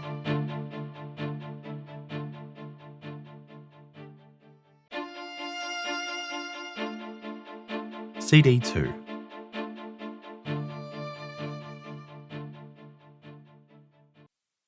Chapter 10. Though it was autumn, the Cornish oak seemed unwilling to release any of its bounty. Samuel thought this reflected poorly on the tree and hinted at a lack of generosity. One of his favourite games, he and Joseph played it at least twice every week, was to stand under the tree and catch the falling leaves. They weren't just falling leaves, though. Each one was weighted with momentous consequence. Catch this leaf and you'll sleep peacefully that night. Let it slip through your fingers and you'll die before you wake. Clutch that one in your hand and you'll play cricket for England. If you miss and it reaches the ground, you'll be blinded on the spot. Ruth had sent him outside to pull some carrots for dinner, but somehow he had found his way under the oak tree. It was true. The game wasn't as much fun without Joseph there. His consequences were always far more ghoulish than anything Samuel could think up. But even a dull game of catch the leaf was better than pulling carrots. Samuel looked up and the tree seemed to heave, the sunlight ricocheting through the web of branches. He felt the breeze pick up over the hilltop, and a leaf dropped from high up. It flipped several times, the wind curving its belly as it swayed in great sweeps. Samuel quickly decided the stakes. If he caught the leaf, his mother would be home by week's end. If he didn't, then she was never coming back. The boy's head was tilted back, his arms stretched up above his head, his eyes trained only on the leaf. He stumbled over one of the roots, though quickly found his footing. His hope soared as the leaf, now a green smudge bound up in his greatest wish and deepest fear, spiraled down. Samuel jumped at just the right moment, but then the breeze seemed to wake again from its slumber, collecting the leaf and carrying it far from his grasp, down into the tall grass.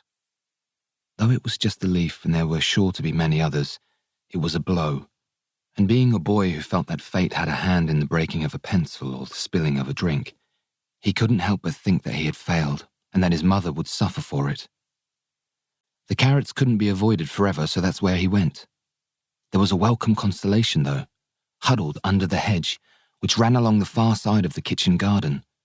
The rabbit shifted on its back legs and sniffed the air when Samuel drew near, which was as close to a friendly greeting as he ever offered. It wasn't an especially attractive animal, a muddy brown coat with a hint of ginger, but the eyes glistened as if they had a secret, and the rabbit always seemed preoccupied, even busy, which Samuel found deeply impressive. Naturally, he had wanted to make things more permanent, but his mother couldn't abide a cage of any kind, even a spacious hutch. Though she did help him select the name. Samuel was keen on Blink, since the rabbit did this incessantly, but his mother said this focused on a shortcoming, which was typical of an English child, and not to be countenanced. Couldn't Samuel focus on the rabbit's strengths instead? A few inadequate names were thrown around until they arrived at Robin Hood.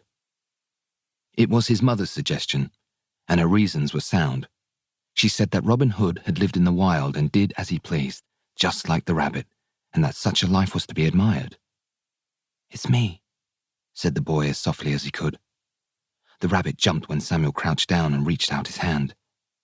Robin Hood had no tolerance for being petted, though he would submit to Samuel's company for a cabbage leaf or, in a pinch, a piece of apple. Hungry? Of course the rabbit was hungry. Wasn't he staring with great intensity at the row of cabbages covered in wire? The wire was Ruth's idea.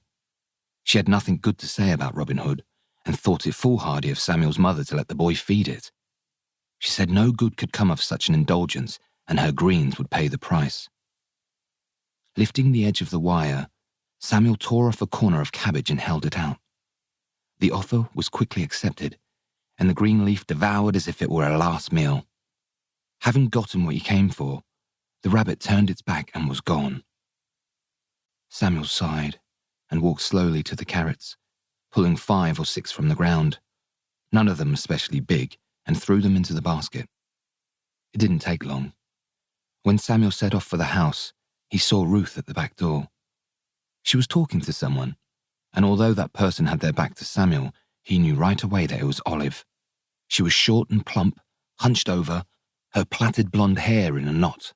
She was barely 19, but Samuel's mother once said she had a bearing of a middle-aged washerwoman, whatever that meant.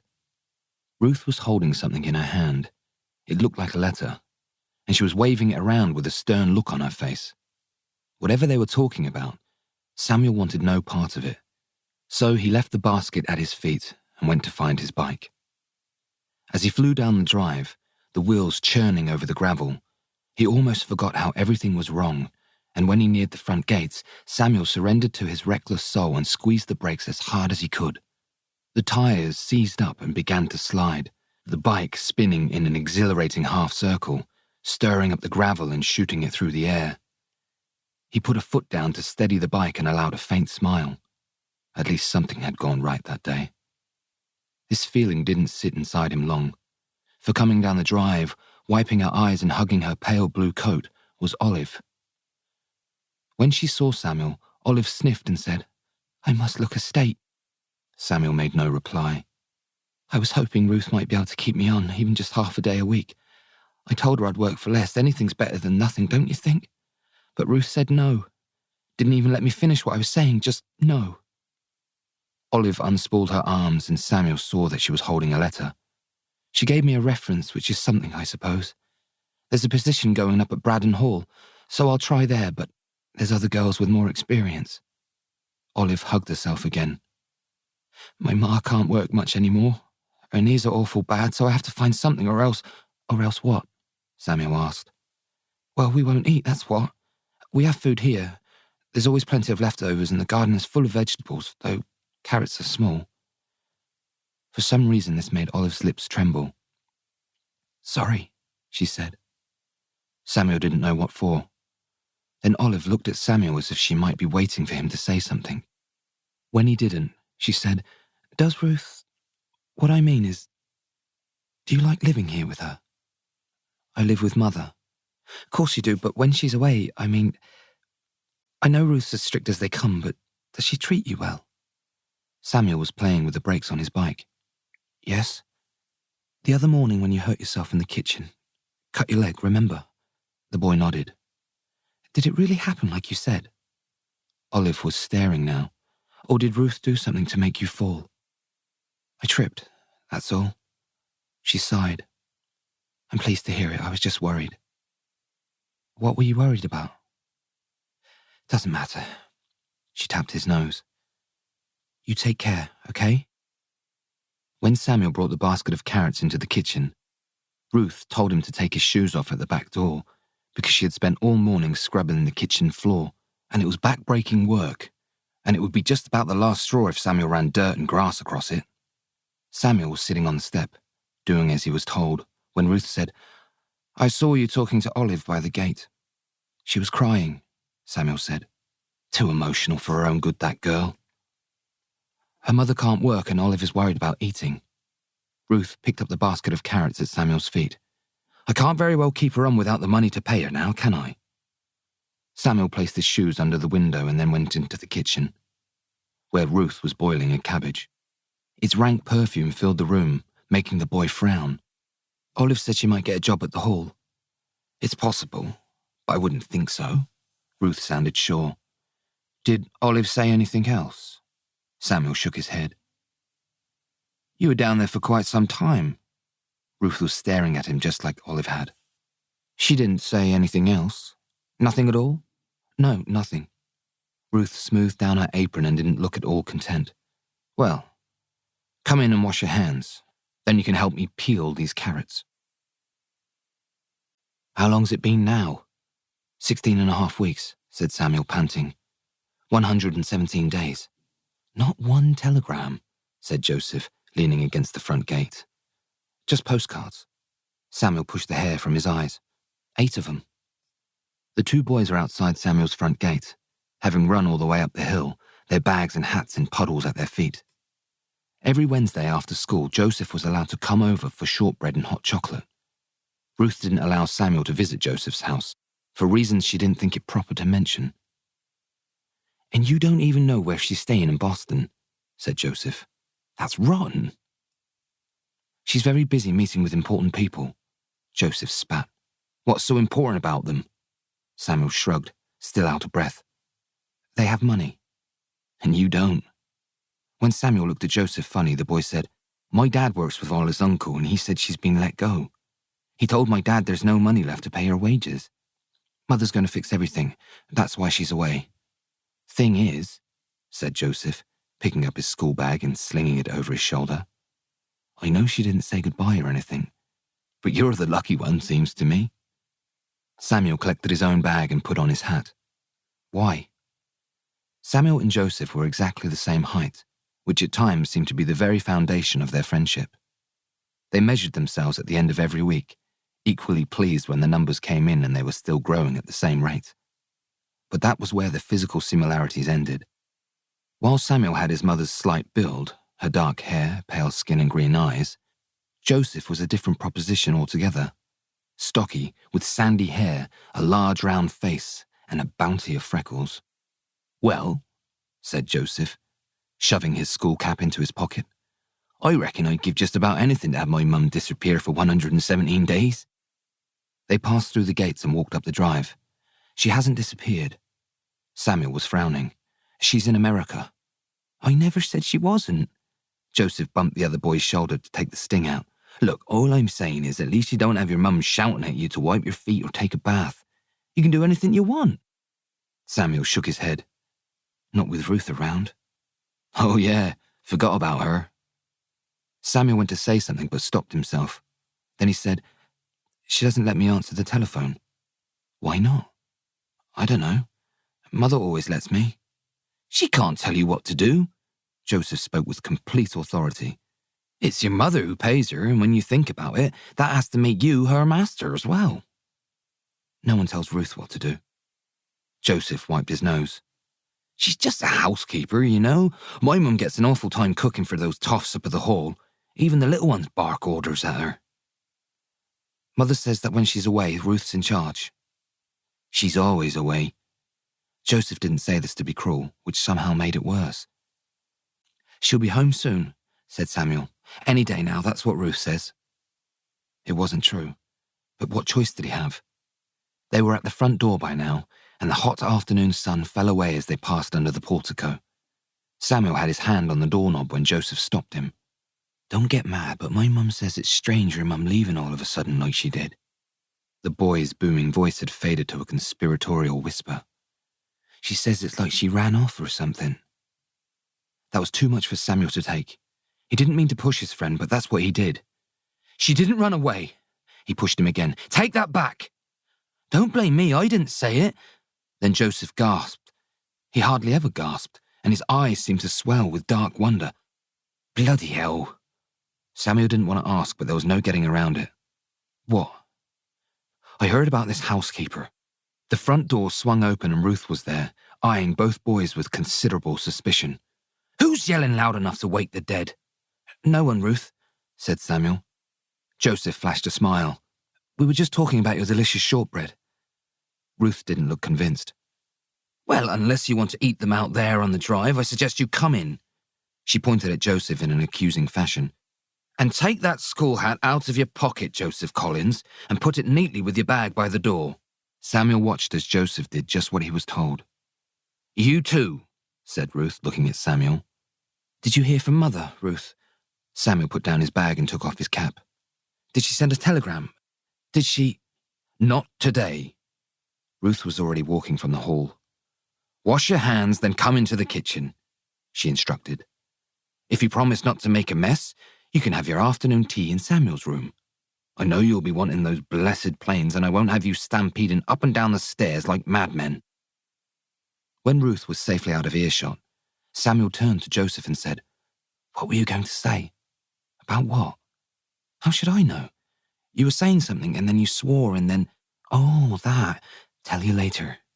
Joseph pointed at Ruth, who was nearly at the kitchen door. "Why is she limping?" Samuel dug his hand into his pockets. "Must have fallen or something. Clumsy, is she?" Samuel ignored the question and instead raised the promise of shortbread and hot chocolate once they were washed up. It worked like a charm, and moments later the boys were in a race to the bathroom. Chapter 11. Planes and soldiers were scattered across the room like the remnants of a bloody skirmish. Each boy sat cross-legged on the bed with a plate in his lap containing 2 shortbreads. "Careful, it's hot." Ruth set the cups of hot chocolate down on the bedside table. "And not a crumb on that bed or there will be a fuss made." "Yes, Ruth," said Samuel. "We'll be careful," promised Joseph, unable to resist the biscuits a moment longer. Ruth patted down her hair and looked only at Samuel. "Mind you are." As she walked from the bedroom, she reminded Joseph that his mother expected him home by 4:30 and that the poor woman had enough to contend with. Samuel didn't know what, without the boy being tardy. When her footsteps were safely fading down the corridor, Joseph felt it was the perfect moment to say, "She's a dragon, that one." But Samuel didn't care about that, or biscuits, or crumbs. Joseph had a story, and for reasons he couldn't explain, even to himself, Samuel wanted to hear it. "Tell me what you were going to say." Joseph's mouth was full at the time, and all he managed to say was, "Hold on." He put down his plate and got up, walking across the room and peering down the hall. Then he closed the door, picking up a cup of hot chocolate on his way back. "When we were talking before about your mum being away and how she went in the night while you were sleeping and all, I remembered something." Samuel hoped it was some news about his mother, though he couldn't imagine how Joseph could have any. Still, he leaned forward. "What did you remember?" "Well," Joseph glanced at the door for good effect, his voice falling to a hush. "My mum was talking with Lady Margaret from the hall, and she told her about this housekeeper who worked for a family in Germany." He scrunched up his freckled nose. "Or was it Italy?" "Is it important?" said Samuel. "Suppose not. Anyway, this housekeeper was pleasant enough and kept the house sparkling clean. But underneath all that, she was bonkers, mad as a hatter. But the nice family she worked for didn't know it, did they?" Samuel was listening so intently the plate had slipped from his lap. "One night," continued Joseph, sipping his hot chocolate, "while the family were sleeping, all peaceful in their beds, the housekeeper crept into their rooms. Now you've got to understand something. This housekeeper was a great fat thing, but she didn't make one little sound. She was so quiet." Samuel's eyebrows had lifted. "What did she do?" Joseph set down the hot chocolate and moved closer to Samuel. "She crept into their bedrooms, just like I said, quiet as a mouse, and she walked right up to where they were sleeping, and then she—" The pause was intolerable. "What? What did she do?" Joseph lunged, grabbing Samuel by the shoulders. "She cut their throats!" Samuel jumped when Joseph grabbed him, which was shameful. "You're lying," he said, wriggling free. "I know you're lying, Joseph." The grin faded from the boy's lips. It's no lie, Samuel. It happened just like I said. That's how Lady Margaret told it to my mum anyway. He took a bite of shortbread. And that's not all either. After the housekeeper murdered the whole family, she dragged their bodies down to the cellar. Then she burned all the blood-soaked sheets to get rid of the evidence. And the next day she told the neighbours that the family had gone abroad all of a sudden. Why? Why would the housekeeper do that? Why do you think? Joseph wiped his nose. She got to live like Lady Muck in their fine house, not having to pick up after them, make their dinners, wash their clothes.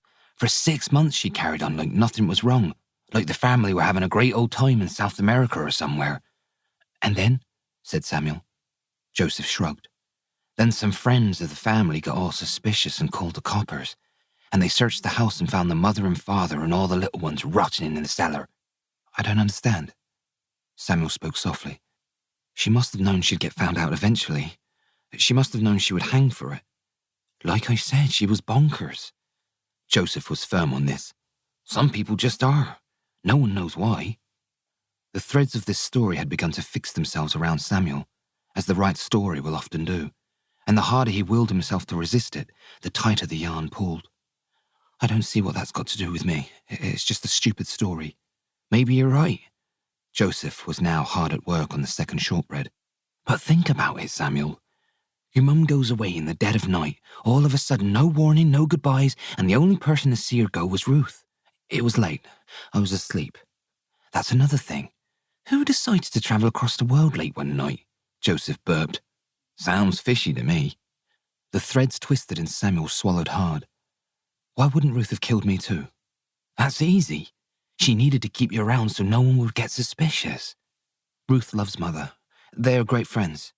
Even great friends come to blows, Samuel, said Joseph, picking up a World War II bomber from the bed. What if your mum was going to have to let Ruth go? Just like Olive, because she'd run out of money and she couldn't pay her wages. Joseph's voice lifted as he fell under the spell of his own gruesome theory. She tells Ruth, "You're fired, you have to go." And they argue because Ruth doesn't have anywhere to go and she's wasted all her good years working for you lot. Things get heated and she hits your mum. Maybe she didn't mean to do it so hard, but she does, and then it's too late. So she cleans everything up, blood and all, and puts Mrs. Clay down in the cellar before you wake up. No. Samuel was shaking his head. Ruth wouldn't do anything like that. What proof do you have that your mum is really in America? Joseph crashed the plane into the pillow, simulating an explosion. You said she hasn't sent any telegrams. She sends postcards. She writes to me. Ruth might have a friend in America who's sending them, suggested Joseph with a shrug. I know her handwriting. It's Mother. Joseph leaned back against the iron bed frame with his hands behind his head. You're probably right, he said this cheerfully. A person would need an awful bad temper to kill someone in cold blood. I know she's tough as old boots, but Ruth doesn't seem the violent type. Too prim and proper. Samuel didn't say anything. His heart was a drumbeat in his chest. I wouldn't worry about it, Samuel. Joseph had a talent for upsetting people, usually just by opening his mouth and letting whatever he was thinking spill out. But he knew he had taken things too far. That story, I was just trying to scare you. Joseph nudged the boy playfully. It's like you said. Your mum will be home any day now. She'll probably have a trunk full of presents and all. Samuel nodded. It's just a story, Samuel. It doesn't mean anything. Samuel shifted his gaze, finding his friend and offering him the smile he was waiting on. I know. Chapter 12. The flashlight peeled away the darkness clinging to the kitchen. The narrow beam moved quickly, flying up the wall and down the cupboards, finally spotlighting the stone floor in an apricot haze. Samuel stood in the doorway, dressed in his pajamas, his feet bare, letting the flashlight do the travelling for him. He didn't dare turn on the light. For the longest time he didn't even move. The boy had always been afraid of the dark. It seemed a perfectly sensible thing to be. How could you not be afraid of a great veil of shadows that could hide anything in its embrace? But the darkness didn't explain why he was rooted to the spot. This time it was the light that scared him most. So he stood there peering into the empty kitchen, willing his legs to move. He had to know, that's all. He hadn't thought of anything else since Joseph went home. The story about the housekeeper who had murdered the family she worked for and hid their bodies in the cellar was fixed in his thoughts, crowding out everything else. Yes, Joseph said it was just the story and didn't mean anything. But sometimes a person hears a thing, and it binds itself around you so tightly that there's no ignoring it. The worst part was that it made sense. The family vanishing in the night, the only witness, the trusted housekeeper. Didn't it all fit? Ruth was the only one to see his mother leave. She told everyone his mother was abroad while she ran the house as if it were her own. Yes, there were loose threads. The postcards for one, and the fact that she hadn't killed him as well. But Ruth had done something bad, he was sure of that. She had done something to his mother, his beautiful mother, who wanted nothing more than to be with him and take care of him and love him like only a mother can. He was her little man, and it made a horrible kind of sense that it would take something beastly, something awful that Ruth had done to keep her away from him for 117 days. All afternoon, doing his homework at the kitchen table and then eating dinner that night, he had thought on it as Ruth rushed about, picking things up and putting them down, telling him what to do and talking on about school and his hair needing a wash and his nails being in a sorry state. His eyes followed her every time she went into the larder to fetch something, knowing the door to the cellar was in there. When Ruth complained that she had only 2 potatoes to boil for dinner, Samuel had jumped up. "I'll fetch you some." He was nearly at the larder when Ruth stopped him. "Just where do you think you're going?" "To fetch you some more potatoes," said Samuel, "from the cellar." "I've never seen you so eager to help." The boy had no answer for that, but he tried. "I'm starving, and you know how I like lots of potatoes when you roast a chicken." He turned towards the larder. "It will only take a second." "Don't bother." Ruth was wiping her hands on a tea towel. "You won't find any down there. I'll pick some up when I take the shortbread to the market on Saturday." She gave Samuel a look then, like he wasn't making sense to her. "Back to your homework, please." Once Ruth had sent him off to bed, he had stayed awake, listening for the sound of her coming up the stairs. She usually retired around 9 o'clock, though he knew she never went straight to sleep. Sometimes Samuel would hear her moving about in her room long into the night, doing what he didn't know.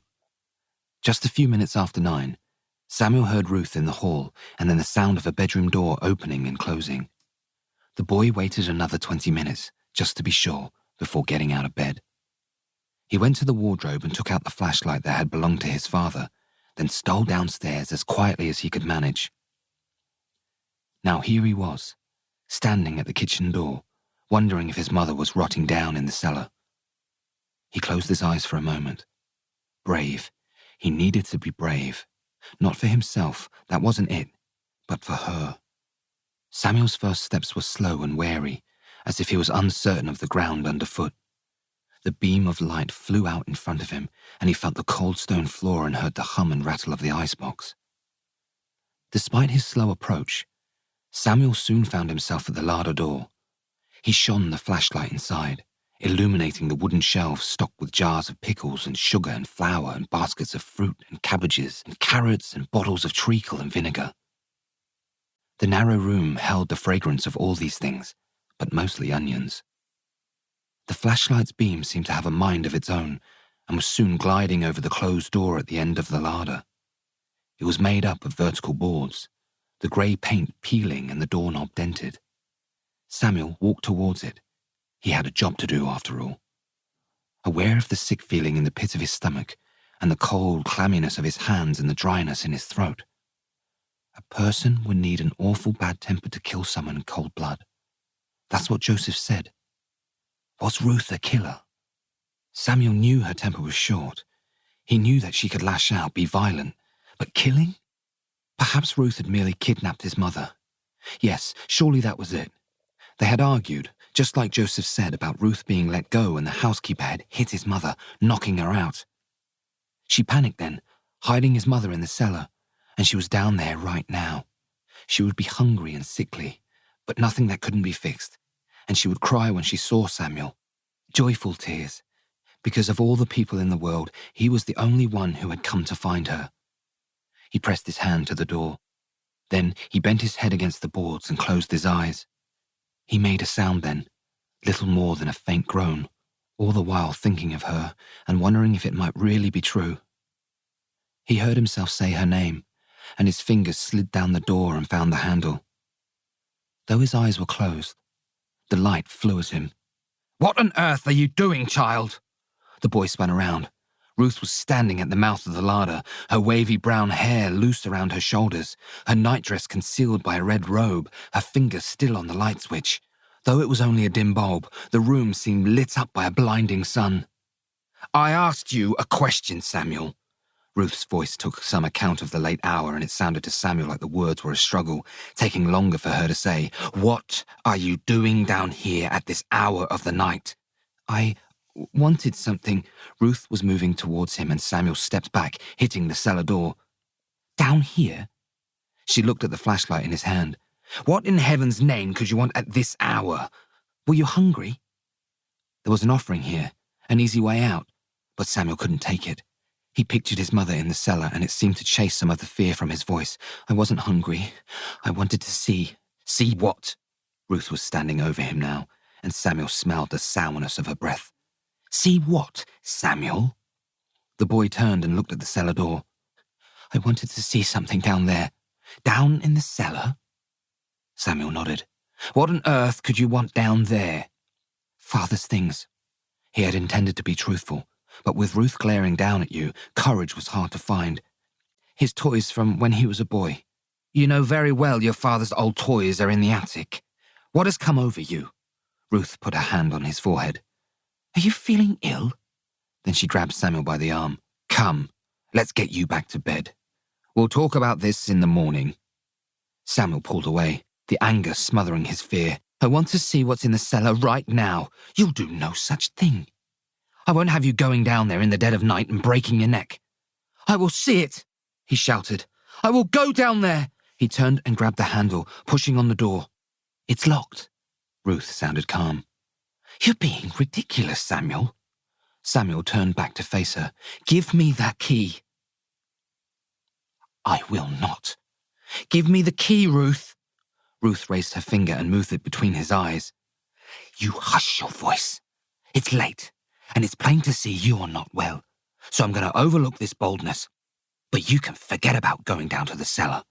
It's a great mess, and like I said, you'd probably break your neck." "I don't care. I want to see." "There's nothing down there." Ruth dropped her hand.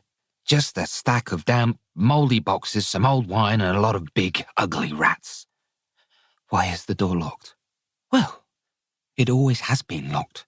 For as long as I've been here, anyhow. Cellars are locked. That's all there is to it." Samuel shook his head. "I'm not leaving until I see." She sprang then, grabbing him by the shoulders with such force the flashlight dropped from his hand. "See what, child? There's nothing down there. I just told you, nothing that you'd care to look at anyhow."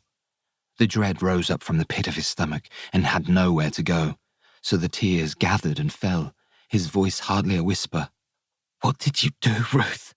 He pushed her with all of his might and ran from the larder. Chapter 13.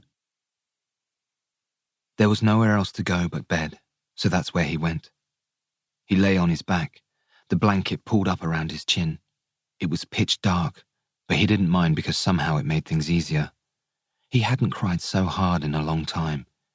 It was all about his mother and the cellar, and of course there was fear there too. Ruth was cruel and hateful, and she had it in her to hurt someone, even kill them. Yes, he thought so. Why was the cellar door locked? If she had nothing to hide, why wouldn't she let him go down and see? Samuel was so lost in the burden of his troubles that he didn't hear Ruth approaching, not until the door opened and she was coming towards him.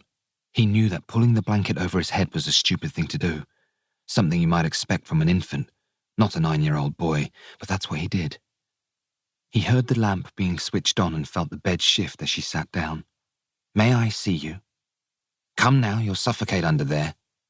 "Go away." When Samuel didn't lower the blanket, Ruth's fingers curled around the covers and, in her own firm way, forced them below the boy's eyes. Much better. She pushed the hair from Samuel's forehead, and her touch was surprisingly tender. "What is making you cry so? Tell me what's the matter and I'll try my best to fix it." "Where is my mother?" Oh, Samuel, you know where she is. She's in America trying to... I don't believe you. Well, I'm sorry to hear that. Samuel thought she sounded more cross than sorry. You've worked yourself into a terrible state over heaven knows what, she said. Why would I lie about where your mother is? The boy lowered the blanket just under his chin, and though he couldn't look at Ruth, that was asking too much. The words found their way out. Because you killed her. Killed her? Ruth let out a gasp, which turned into a faint chuckle. Well, for goodness sake. I've been accused of wrongdoing in my life, and sometimes for good reason, but murder has never been one of my sins. She peered down at Samuel. Where did you get such an idea? You won't let me see the cellar. He didn't think it right to mention Joseph or the story of the murderous housekeeper. And I know why you won't, because that's where Mother is. That's where you put her after you killed her. Samuel was crying now. His face buckled in grief, and he wanted nothing more than to dissolve into his bed. So he did the next best thing, pulling the covers over his face again. Enough! Ruth pulled the blanket down. Who has put these ideas into your head? Who's making you think such nonsense? Samuel didn't answer. Is it that fool of a boy, Joseph Collins? No, I can think for myself. Well, if that's so, your thinking is leading you astray. Mother wouldn't stay away for all this time, not if she could help it. Something's happened to her. I know it has. She wants to be here. She wants to be with me, but she can't because she's rotting in the cellar. If I didn't know better, I'd say you'd been at the demon drink. Ruth shifted on the bed and put her arms on either side of Samuel. I have not killed your mother, and I haven't put her down in the cellar. She's in America and very much alive, just like I've been telling you. Haven't you been getting those lovely cards? Yes. And didn't your mother tell you about the bankers in America that she hoped might be able to help with the factory? Yes. Ruth nodded. Well then. She's been gone too long. He wiped his eyes as if that would stop the tears. She didn't even say goodbye. Like I've told you too many times to count. It was all last minute and your mother had to get to London by morning to catch the boat. If she had any idea how much she has upset you, I'm sure she'd feel wretched. Ruth sighed. You miss her very much, I know that. You don't think I miss her too? Every day I wish she was here, believe me, Samuel. She's like a force of nature, your mother, whizzing about the house, turning everything upside down. I know I'm a poor substitute for a real mother or a father, God rest his soul. But I'm doing the best I can, Samuel, and I don't pretend to be perfect. Sometimes things get said and done that we wish hadn't been said or done. But as I say, I'm doing the best I can. Do you understand? Samuel didn't offer a reply. I can't say how much longer your mother will be gone, but I have a feeling you'll be hearing word from her very soon. I hope so, said the boy. Now let that be an end to it. Ruth stood up and tightened the cord of her dressing gown. Friends? The boy felt there was little choice but to nod. Good. Now off to sleep. She switched off the lamp, and in the half-light of the room, Samuel watched her silhouette move towards the door as if she were floating. She seemed to slow at the door, appearing to look back at him, but in the next breath, hardly the blink of an eye, was gone. Chapter 14. Samuel looked down at his plate. Scrambled eggs and 2 sausages, wondering if a murderer could have made his favourite breakfast. Wasn't that a kind thing to do, and very unlike a killer? But then he thought that in the whole history of the world, there must have been plenty of fine cooks who had murdered people and hidden their bodies. You've hardly touched your eggs. Ruth plunged the mop into the bucket and swished it about. Aren't you hungry? I am. He wasn't. Samuel was sitting at the kitchen table in his usual place, but his eyes kept shifting across to the larder. I suggest you get on with it then, said Ruth from behind him. Your breakfast isn't going to fly up into your mouth unaided, and you've still got to wash your face, comb your hair, and change into your school uniform, all in the next 20 minutes. Yes, Ruth. Samuel made himself take another bite of food, but it tasted like sand. How could he eat breakfast like nothing was the matter, when everything was? Don't forget to fetch your clean socks from the laundry, Ruth said. I shudder to think what you get up to at school. All 3 pairs are full of holes. I've stitched them up as best as I can, though I'm the first to admit, sewing isn't one of my gifts, she chuckled, which only added to Samuel's suspicions. Mind you, I'd need to be a surgeon to mend some of those holes. She pushed the mop across the floor and Samuel watched it as it slithered over the pale stone like 100 eels all moving as one. Even this made him think of his mother. He pictured the water rising in the cellar, dirty and cold and washing over her. She was in the yellow dress she loved so much, with the ivy along the trim, floating in the grey water, her eyes closed, her face white as snow, her lips a charcoal red. He didn't want to believe his mother was dead. He wanted to believe what Ruth had told him, how she missed his mother too, and how murder was not one of her sins. She looked so short and calm when she spoke, and wasn't it true that Ruth was about the most sensible person Samuel knew? And would a sensible person murder her employer and then hide the body in the cellar? He didn't imagine so. But Joseph had said that some people were utterly bonkers, and no one knew why. For much of the night, Samuel couldn't sleep. He lay there, wanting to feel deep down in his belly that Ruth was innocent, wanting the knot that was twisted there, all tangled up in the many days and nights his mother had been away from him, to slacken and unspool. He wasn't sure what a person telling the truth looked like exactly, but he thought they might look just like Ruth, sitting on the edge of his bed telling him his mind was muddled. And there were the postcards to consider. They had come from America and the handwriting was definitely his mother's. Didn't that make more sense than Joseph's story? But he couldn't get past the cellar. Why hadn't Ruth let him see it? She knew how upset he was, and she knew what he feared. So why not just unlock the door and prove that his mother wasn't down there? If Ruth had just let him see, Samuel felt sure it would have blown the dark thoughts away like a snuffed candle. Samuel? Ruth was standing over him, her hands crossed over each other, resting on top of the mop. Yes, Ruth? Did you hear what I said about the socks? He nodded. Are you feeling sick? He shook his head.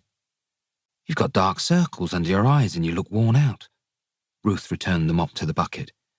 Did you have trouble sleeping last night? I have a headache, that's all. Shall I give you something? It's not that bad.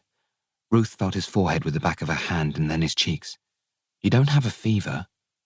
I'm not sick, said Samuel, his eyes once again returning to the larder.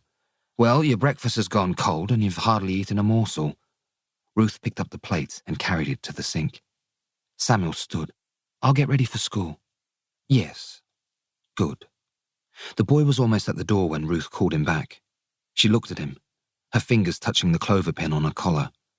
I know we settled things last night about the cellar and all that nonsense concerning your mother. We did settle it, didn't we? It wasn't settled, not one little bit. Yes, Ruth. That's what I thought. Ruth licked her lips. But I was thinking, it might set your mind at ease now that you've calmed down and are thinking clearly, if we went down there and had a look. What do you think? It was as if Ruth had reached into his mind. Can we go now? I don't see why not. The key caught in the lock and wouldn't budge. Always gets stuck, Ruth muttered. Samuel stood behind her. The larder was too narrow for him to stand anywhere else, and waited for the door to open, his chest tingling, the nerves swelling his eyes until they stung for want of blinking. With all the colour drained from her fingers and her teeth pressed together, Ruth twisted the key as hard as she could. The lock released a piercing screech and yielded. Thank heavens for that! Ruth glanced back at Samuel. It's been so long since I was down here, the lock's awfully rusted. Don't you come down here when you need potatoes? Samuel asked. Not always, Ruth said. Usually I keep what I need up here in the larder. What I meant was the lock is stiff because it's used so little. I'll have William see to it. Ruth turned the handle and the narrow door swung open, leaving a black void in its place. Pass me that flashlight, Samuel, before we both break our necks. Samuel grabbed his father's flashlight off the shelf and passed it to Ruth. She turned it on, the pale beam practically swallowed up by the darkness. Don't you come down until I turn the light on. I won't fall. Of course you won't. Who ever heard of anyone falling down a set of stairs in the pitch dark? She huffed, as if the answer was perfectly obvious. Wait until I turn the light on.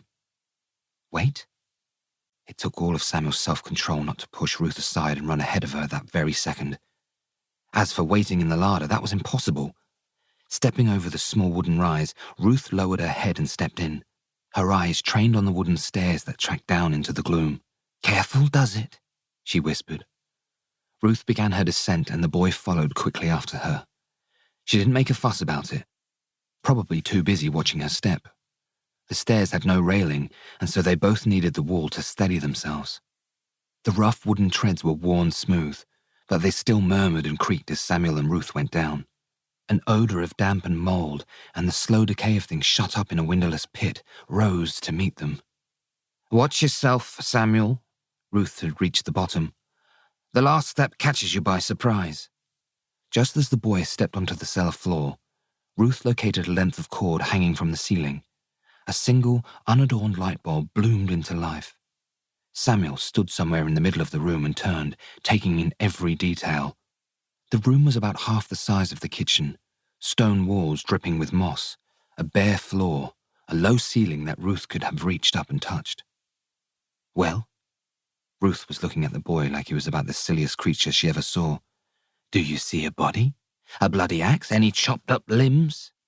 The cellar was littered with wooden crates and cardboard boxes, and an open shelf with just a few bottles of dusty wine. Samuel walked around the room, opening crates, lifting the lids of boxes and moving a pile of old potato sacks from a dim corner. He found unused pots and pans, parts of lanterns, a broken side table, a few clocks, coarse sheets covered in a rainbow of splatter, and the paint tins and stiff brushes that had caused them. What he didn't find, what wasn't there at all, was his mother. And this fact left him with a kind of emptiness that buffeted his body like a cold wind. He was happy and thankful, of course he was, but that emptiness meant that these things had nowhere to set down. Ruth let the flashlight slacken in her hand. "As I told you last night, there is nothing here that would be of any interest to you." That was true, Samuel had to admit, but there was something else too. The cellar was just a smelly room full of discarded things, yet they were neatly organized. The crates against the wall, the boxes neatly clustered, even the floor was swept clean. Ruth would often say that the cellar was a mess she couldn't bear thinking about, but it wasn't a mess at all. "Did you tidy up?" said Samuel. The light from the bulb was rather harsh, making the most of the thin lines around Ruth's eyes and mouth. "What?" "It's tidy." Samuel looked about. "You said it was a great mess down here, but it's tidy." Ruth sniffed. "You might consider this tidy, but I certainly don't." Samuel had to admit that Ruth did have high standards when it came to what you might consider clean. "Samuel, look at me." The boy did as he was told. "Do you see any signs that there has been a corpse hidden down here?" Samuel didn't offer a reply. "Do I look like a crazed lunatic to you?" That was very unfair because the boy had no experience with such things. Still, he couldn't deny that they were fair questions. He had wanted to see the cellar, and now he had. "Your mother is in Boston," said Ruth with calm certainty. "I want her home." "Yes, but you wishing it won't make it so. She's in Boston, and she'll be there until things are sorted out with the steel mill." She saw the deep set of the boy's frown, and it seemed to temper her resolve. "Of course, she might have completed her business and is sailing home this very moment." Samuel bit on his bottom lip. "You really think so?" "It's possible. I surely hope so." Ruth rubbed her brow. "Though I can't be certain now, can I? But I am sure about one thing. Your mother is alive and well, and one of these days she'll come gliding through the front door and prove it to you." Ruth couldn't have said a more wonderful thing if she had tried, and Samuel saw no reason not to smile. "I think so too," he said. Though the tugboat was barely an inch long, it brimmed with authenticity. Like the much larger ship it belonged to, a replica of the RMS Queen Mary. The little boat was carved from wood in intricate detail and lovingly painted. The set belonged to Samuel's father and was given to Samuel on his 7th birthday on the understanding that it came with tremendous responsibility.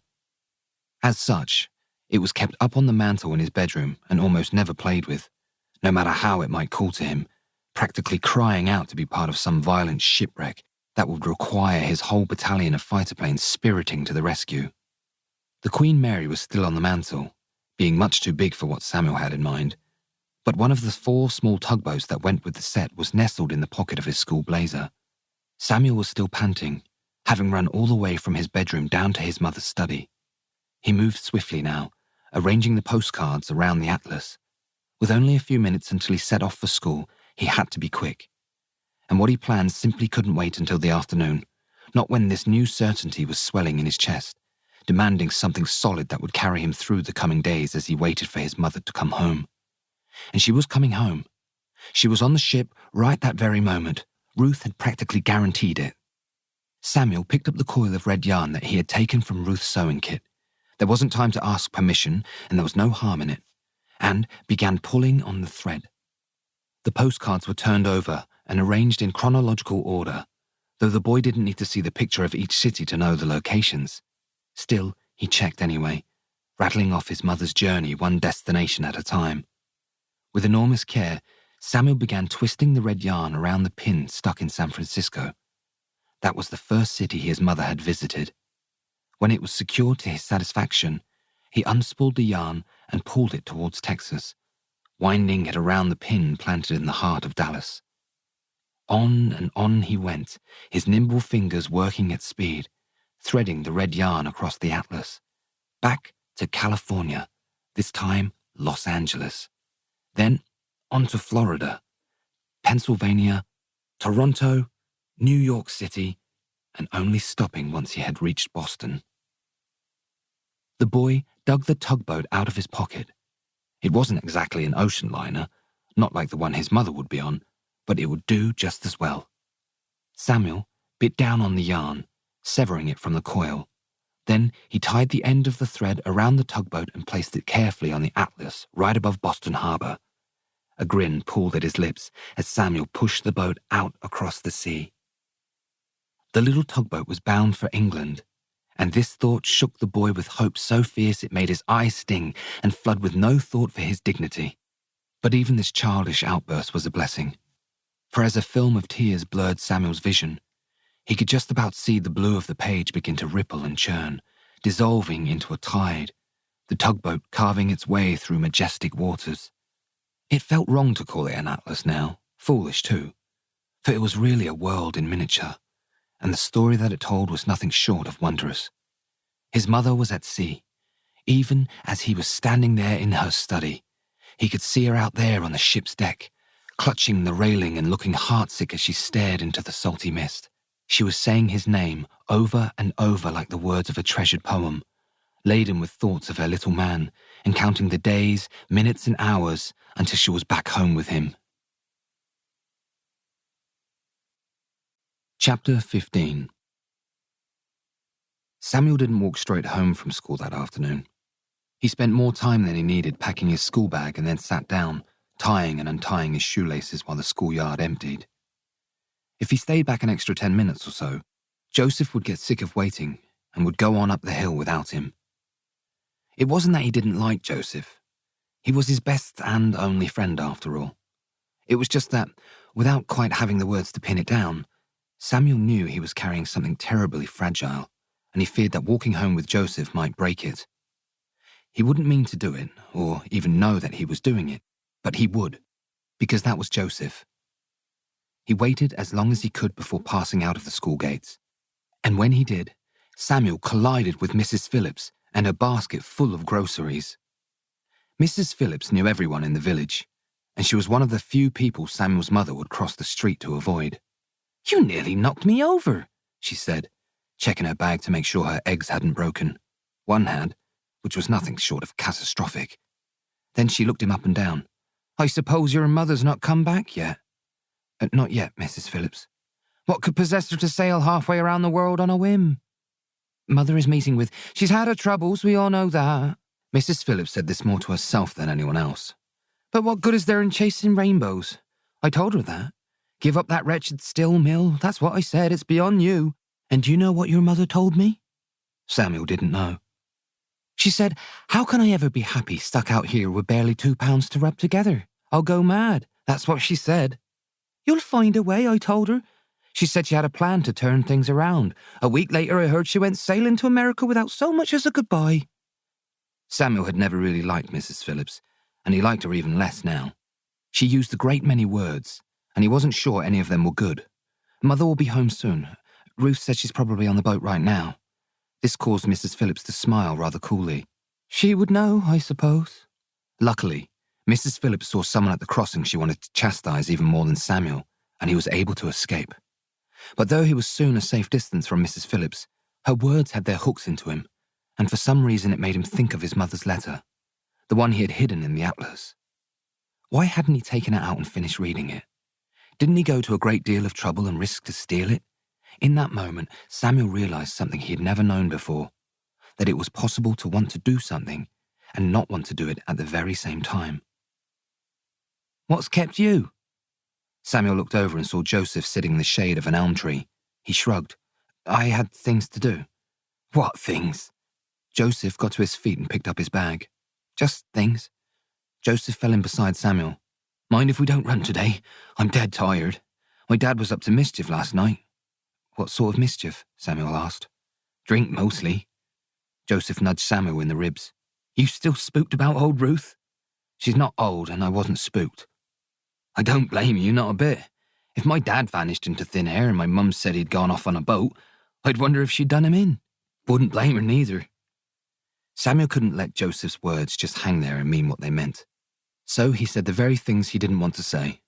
About Ruth catching him at the basement door, and how he had accused her of being a murderer. Finally, he said, Ruth showed me the basement this morning, and there wasn't anything there. He felt he had made perfect sense, and that the matter was resolved. But then Joseph was looking at him with something like astonishment. I can't believe she didn't kill you. But I suppose she couldn't do it right then and there. Where would she say you went? Ruth didn't kill anyone, I just told you that. Samuel shook his head. And I wouldn't have been snooping in that stinky cellar if it wasn't for you. I told you it was just a story, didn't I?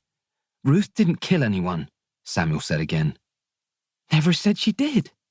Thing is, Joseph was the sort of boy who flew easily and willingly into intrigues, so it was impossible for him not to see the bloody potential in Samuel's story. Thing is, Ruth didn't show you the cellar last night, did she? It was very late, said Samuel. They were at the steepest part of the hill now, and both of them slowed, their breaths dissolving into faint puffs. Even so, wouldn't make sense to go down right then and there and get it over with. Isn't that what someone with nothing to hide would do? Well, don't you see, Samuel? You gave old Ruth all night to clean out the cellar and get rid of your mum's... Joseph stopped himself because there were some things even he couldn't say. What I mean is, if there was anything down there she didn't want you to see, she could have gotten rid of it before sunrise. Samuel was thinking of the cellar, swept clean, the boxes and crates neatly arranged. He didn't say any of this to Joseph. Of course, she would have needed help, said Joseph. Getting rid of the evidence wouldn't be easy. Ruth's a solid sort, but still, there's the stairs to think about and... Shut up! Samuel shouted this. You talk a lot of rot, Joseph, that's what. My mother's in America and she's coming home any day now. Despite the slope of the hill and the tightness in his legs, Samuel forced himself to walk faster, and in that way, Joseph quickly fell behind, which was very satisfying. I was just saying, that's all. Joseph sounded well out of breath. You don't have to get so mad about it. I wouldn't be a friend if I didn't warn you when I smelled trouble. The boy didn't look back. There's no trouble. I hope you're right, that's for certain. At the top of the hill, Samuel stopped and leaned against the gate to his house. He waited for Joseph, even though he was angry and had every right to be, because that's what friends do. They wait, even when they're mad. See you tomorrow, mumbled Samuel. Meet you here at 8, said Joseph, wiping the sweat from his neck. Samuel nodded. He turned and began walking up the drive. Be careful, Samuel. Samuel stopped, looking back. He thought he knew the answer, but he asked it anyway. Careful of what? I don't know exactly. Joseph had a faraway look that hinted at things unspoken. Grown-ups can do rotten things sometimes, he shrugged. Even the good ones, I reckon. Chapter 16. Ruth couldn't stomach lateness. It was one of the things guaranteed to get her hopping mad. She prided herself on being just where she said she was going to be at the very minute she promised. Turning up on time mattered, and being late was as good as spitting in her eye. So when Samuel came up the drive, walking so slow you would think he had all the time in the world, when he was actually 20 minutes late, and she'd been worried half to death, it wasn't a great surprise that she would come marching out of the house with a grim look on her face. She'd been watching from the window, waiting on the boys so she could do just that. "What time do you make it, Samuel Clay?" She was stalking across the lawn. "I don't know," said Samuel, though he had a perfectly good watch on his wrist. "It's 4:10. I've been worried sick, thinking you'd been run down or worse." She was looking the boy over, though Samuel couldn't think what she expected to find. "What's kept you? What were you doing all this time? I bet Joseph Collins had you up to no good." The boy couldn't tell her that he'd lingered in the schoolyard because then Ruth would ask why, and no good could come of that. Luckily, he had another card to play. Mrs. Phillips stopped me to talk. This caused Ruth to roll her dark eyes. "That woman has no shame. I suppose she was full of questions about your mother." Samuel nodded. "Well, what did she want to know?" "When Mother was coming home." Ruth sniffed. "And what business is it of hers?" "Did you hear from Mother, Ruth? Did she write again?" "There was nothing in the Morning Post." Ruth's scowl softened a little. "But I'm sure it won't be long now." "Perhaps I should go to the post office and see if she has sent a telegram before she boarded the boat." "The boat, Samuel?" Ruth huffed. "If there was a telegram, it would be delivered to the house. You know that very well, as I've told you at least a dozen times this week alone. You promised I would hear from Mother soon. You said—" "Don't start, Samuel. I'm in no mood."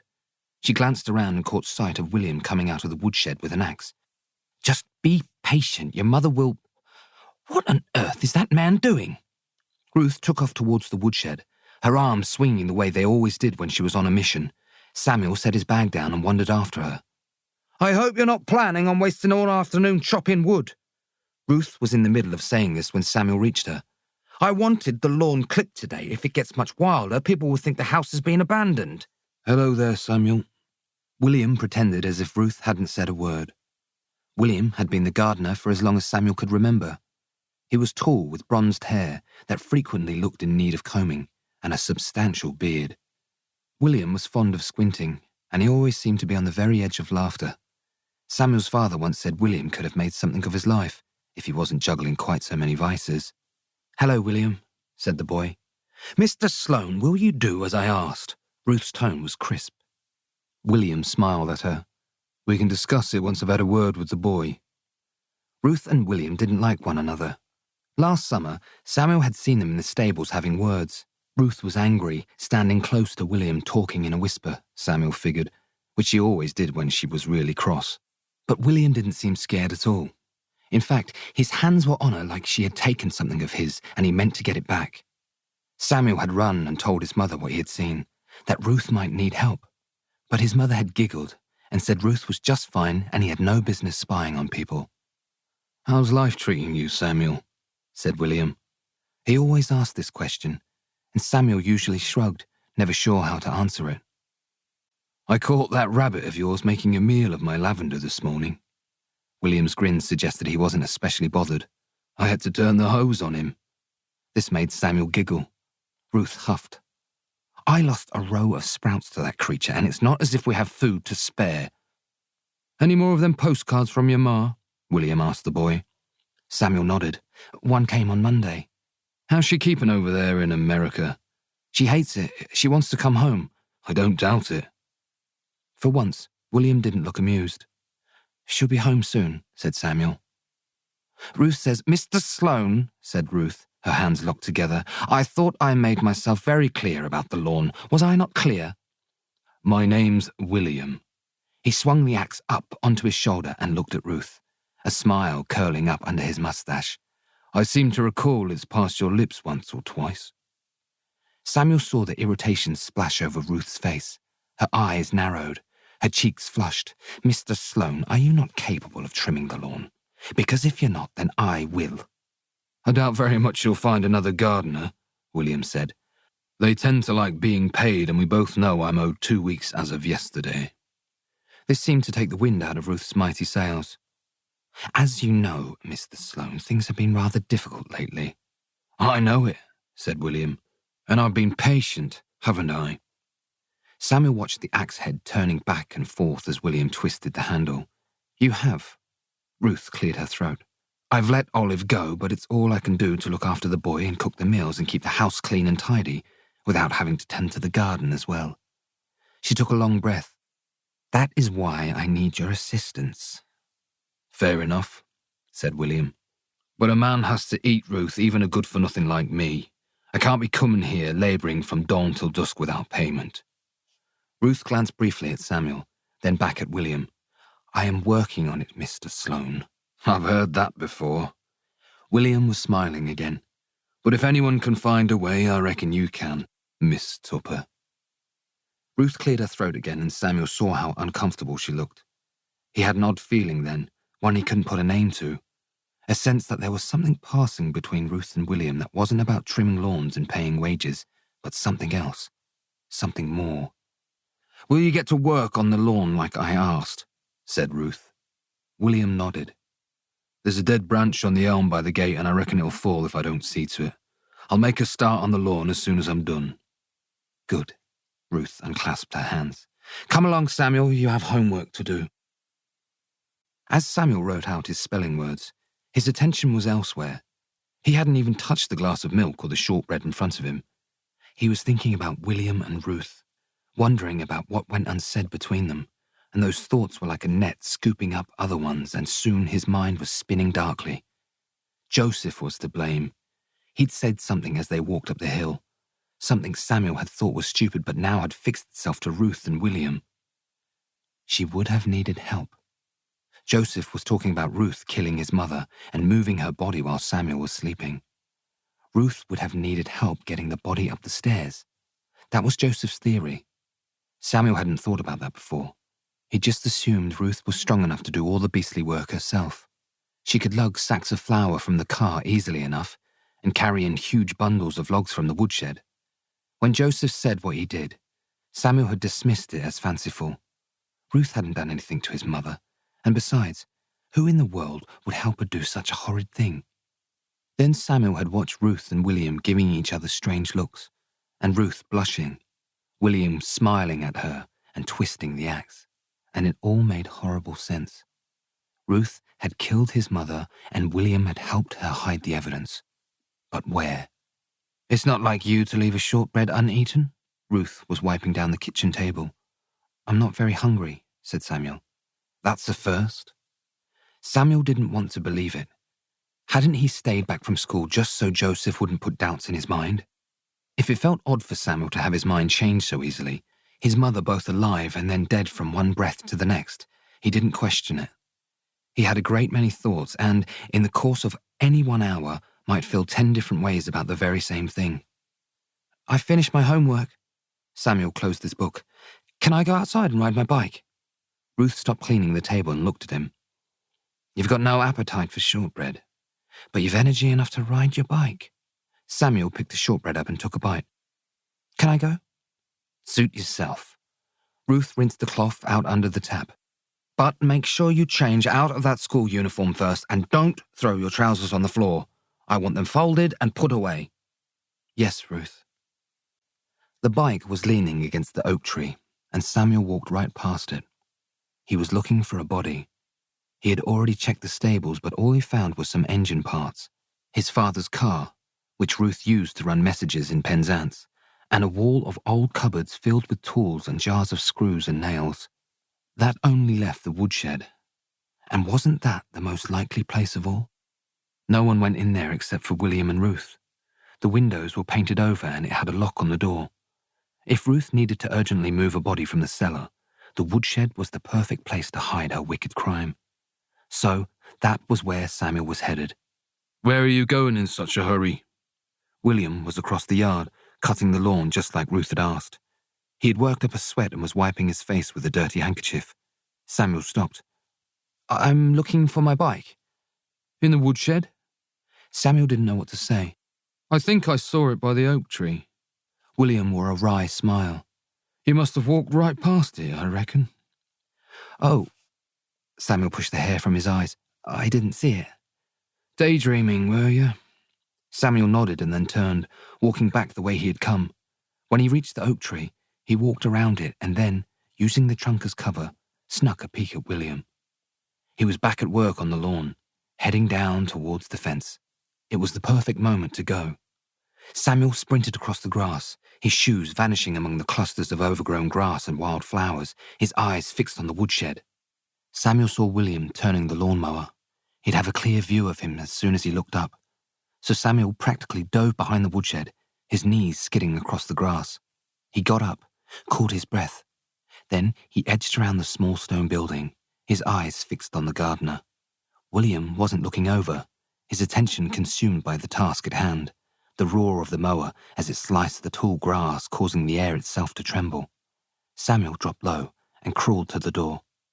He said a silent prayer to his father that it would be unlocked. Then another to his mother, promising that he would find her and make Ruth and William, who were foul people with black hearts, pay for what they had done to her. His father must have been listening, because the door opened easily. The smell of freshly cut wood rushed at him when he stepped inside. It was a small room with bare walls and 2 windows painted green. Spiderwebs clung to the rafters and blurred the corners of the ceiling. Samuel lifted an old carpet rolled up by the door and moved the logs as best as he could, checking every little place. He bent down, shifting a can of oil, and then inspected a sack slumped under the window. He didn't notice the hum of the lawnmower ceasing. A hand gripped his shoulder, rendering him a block of stone. "I guess it's not a bike you're looking for, then." William was behind him. Samuel forced himself to straighten up and turn around. No. That was the best he could manage. William still had that faint smile on his face, his eyes shifting about the little room. "What are you up to, then?" I was fetching some wood for Ruth." Samuel tried to look sincere. "She asked me to—" "Did she?" William scratched at his whiskers. "I cut a lot for her just last week and left it outside the kitchen door. Do you mean to say she's burned through it already?" Samuel looked anywhere but at William. "Seems to me you're in here for other reasons." "I was playing," William chuckled. "I've never known you to darken the door of my woodshed. What's the game, Samuel?" "Well," Samuel's mind whirled until it found what he was looking for. "I was pretending that there's buried treasure somewhere in the garden, and I have to find it before sundown or it will disappear." He swallowed hard, which didn't help. "It's magic treasure, you see." "Magic, you say?" Samuel nodded. "Ah." William looked around the woodshed again, and then his calloused hand ruffled the boy's hair. "I'll let you get on with it then." William went to leave, then turned back. "Forgot why I came in here in the first place." Holding the door frame, he bent and picked up the can of oil. The blades are sticking." Samuel watched William walk across the lawn. He had almost reached the lawnmower when he looked around and shouted, "But if you find any of that treasure, I want half. Deal?" Samuel nodded from the doorway. "Good lad." Samuel resumed his search, checking the cupboard where William kept his axes and then looking everywhere else again, and then one more time. His heart still thumped wildly. William catching him was responsible for that, and a great quickening coursed about his body, making it hard to keep still. But among the great jumble of feelings stirring at the heart of this storm was but a single thought. His mother wasn't there. Chapter 17. Samuel crossed the hall and began to climb the stairs, his steps slow and lumbering on account of his folly. How stupid he'd been to think that Ruth and William were up to no good. He'd moved the bike from under the oak tree so that it would look like he had really been riding it. Ruth noticed things like that. As he walked, he made a promise to himself. It was time to stop thinking that Ruth was a monster. She wasn't lying to him. She hadn't hurt his mother. She was just Ruth, same as always. At the top of the stairs, Samuel turned right on the landing and headed down the corridor towards his bedroom. Perhaps he would ask Ruth for another shortbread now that his appetite had returned. But first, he wanted to play with his planes for a while, not worrying about anything at all. And he would have done just that, if not for the light slipping across the floor. It was coming from an open door, bright sunlight spilling out and up the wall. Only it wasn't Samuel's bedroom door that was open, nor was it Ruth's. It was his mother's. Samuel slowed down as he got close, going up on his tiptoes without really thinking about it. The door was half open. A key was fixed in the lock and there were noises coming from inside. Samuel put a hand to his mouth to halt the squeal from coming out. His mother. She had come home and was unpacking that very moment, probably tired from her long voyage and wanting to freshen up first before she came to find him. There was no need to tread carefully, not now. Samuel pushed on the door and walked in, but he must have been quieter than he intended because she did not hear him. She was across the room at the chest of drawers. Her back was to Samuel, and she was pulling open the top drawer, peering down with great interest, her hands vanishing inside. "What are you doing?" Samuel asked. Ruth's head flew up and she gasped, spinning around. Samuel had never seen her look so pale. "Samuel!" She was clutching her chest. "You scared the life out of me." "What are you doing?" he asked again. "Well," Ruth glanced at the open drawer. "It's my clover pin, you know the one." Samuel nodded. "It's gone. Don't ask me how, and I'm desperate to find it. I've looked all over, turned the house upside down, I have, but it's nowhere to be found." Ruth's pin wasn't on her collar.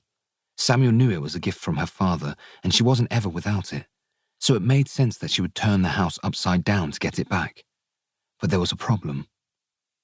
"Why would you think your pin was in Mother's drawer?" Samuel wandered over to the marble fireplace, touching the cold mantle. "Why do you think, Samuel?" Ruth pushed the drawer closed. "As you know, I caught you snooping in here just the other day, and it was me who returned those letters to this very drawer. Can you blame me for thinking the pin might have fallen in?"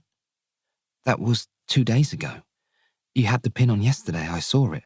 "Well, maybe I did." Ruth patted down her hair. "I've been so sick with worry, I'm not thinking straight. That pin means the world to me, and as I've said, I've looked everywhere else." "Perhaps it's in the cellar. Did you look there?" "What?" "Don't talk nonsense, Samuel." Ruth crossed the room, throwing the boy a fierce look as she passed him. "It was my grandmother's pin, given to me by my father just before he passed, and if I don't find it, I'll never forgive myself." "I thought Mother had come home." Samuel's eyes were fixed on the chest of drawers. "Well, you were wrong." Ruth's sigh was full of provocation. "Come along, I have to get dinner started." Samuel made his way to the door. "Don't you want to keep searching for your pin?" "I haven't time." Her voice was harsh now. She pressed herself against the door and let Samuel pass out into the corridor. Then she pulled it shut, locked it, and placed the key in the pocket of her apron. "I thought you were her." Samuel's eyes roamed the housekeeper's face. "When I walked in, I thought you were Mother standing there." "Wash up and tidy your room before dinner. Is that clear?" Ruth walked quickly down the corridor, her shoes tapping the floor like the ticks of a racing clock. Samuel thought he heard her muttering to herself, but he couldn't be sure. She turned at the landing, her head bent low, disappearing down the stairs.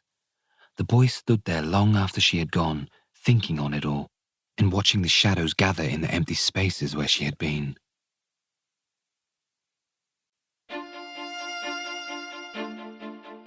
This is the end of CD 2. The book continues on CD 3.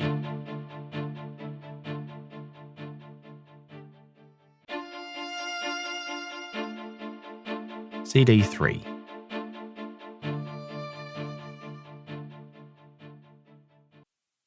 Chapter 18. Steam rose up off the lamb's scored flesh, the blistered skin largely hidden beneath sprigs of rosemary. Hungry? Samuel was thinking about his mother again. Catching Ruth going through that drawer had cracked open everything he had fixed back together. Was she after his mother's letters? Was there something in them that she wanted to find, or to hide? Ruth said she was looking for her pin, that it might have fallen in there when she put the letters back. But Ruth had that pin yesterday, and she wore it every day. So she couldn't have lost it in his mother's bedroom 2 days ago. "Samuel, I asked if you were hungry." "Yes." Then he said, "Not really." This caused Ruth to look down at him and scowl. "But you love my lamb roast." Samuel nodded and had the good sense to say, "It looks delicious." Well then, I suggest you rediscover your appetite because it's the last piece of good meat we're likely to get for some time. Mr. Oldfield has closed our account at the butcher, she huffed, waving the bill about in front of half the village like I was a common criminal. Her nostrils flared and her lips faded to a faint line. He won't let me buy so much as a rabbit until the account is paid in full. Hateful man. The boy's mind was too crowded to make room for a butcher, even a hateful one. When he had surprised Ruth, she had jumped, and when she turned around, she looked pale and scared. Ruth never looked scared. Samuel had caught her doing something she wasn't supposed to do, and that could only mean one thing. Did you tidy your room like I asked? He hadn't. Yes, Ruth. You haven't touched that Bible in 2 days. Reverend Price will be at school on Monday, and you know he's awarding a prize for the best writing and another for the best drawing. When are you planning on finishing it? Soon. Tomorrow before school, and no complaints. Ruth picked up a large carving knife from the table. 1 piece or 2? Samuel asked for 2, knowing it would please her. He watched as she pushed the fork into the lamb, the animal's pale blood rushing up around it, and then sliced through the meat, the flesh parting with ease. Grown-ups can do rotten things sometimes. That's what Joseph had told him. Even the good ones. Samuel didn't understand everything, but he was sure bad things were happening around him. His mother had been gone much too long. When she had told him that his father was dead, hadn't she said that it was just the 2 of them now? That they only had each other, and when 2 people have just each other, why would one of them sail across the world without so much as a goodbye? I have gravy on the stove, Ruth pointed with the tip of the knife. Fetch it for me. Yes, Ruth. Samuel got up and walked over to the stove, picking up the pot. Ruth said that his mother was in America, but he didn't believe that was true. Not anymore. Mind you don't burn your hand on that, Ruth said. It's not that hot. Ruth sniffed and let the knife go limp in her hand. I thought we might go to the park and feed the ducks on Saturday, once I'm finished at the market. Would you like that? Samuel nodded. She was giving him a look now. You're not out of sorts about that business upstairs, I hope. No. From the frown on your face, it's clear that something's got you in a mood. Ruth pierced the slice of lamb and laid it on Samuel's plate. The sound of the knife sliding down the fork to release the meat sparked the shiver that raced right through the boy.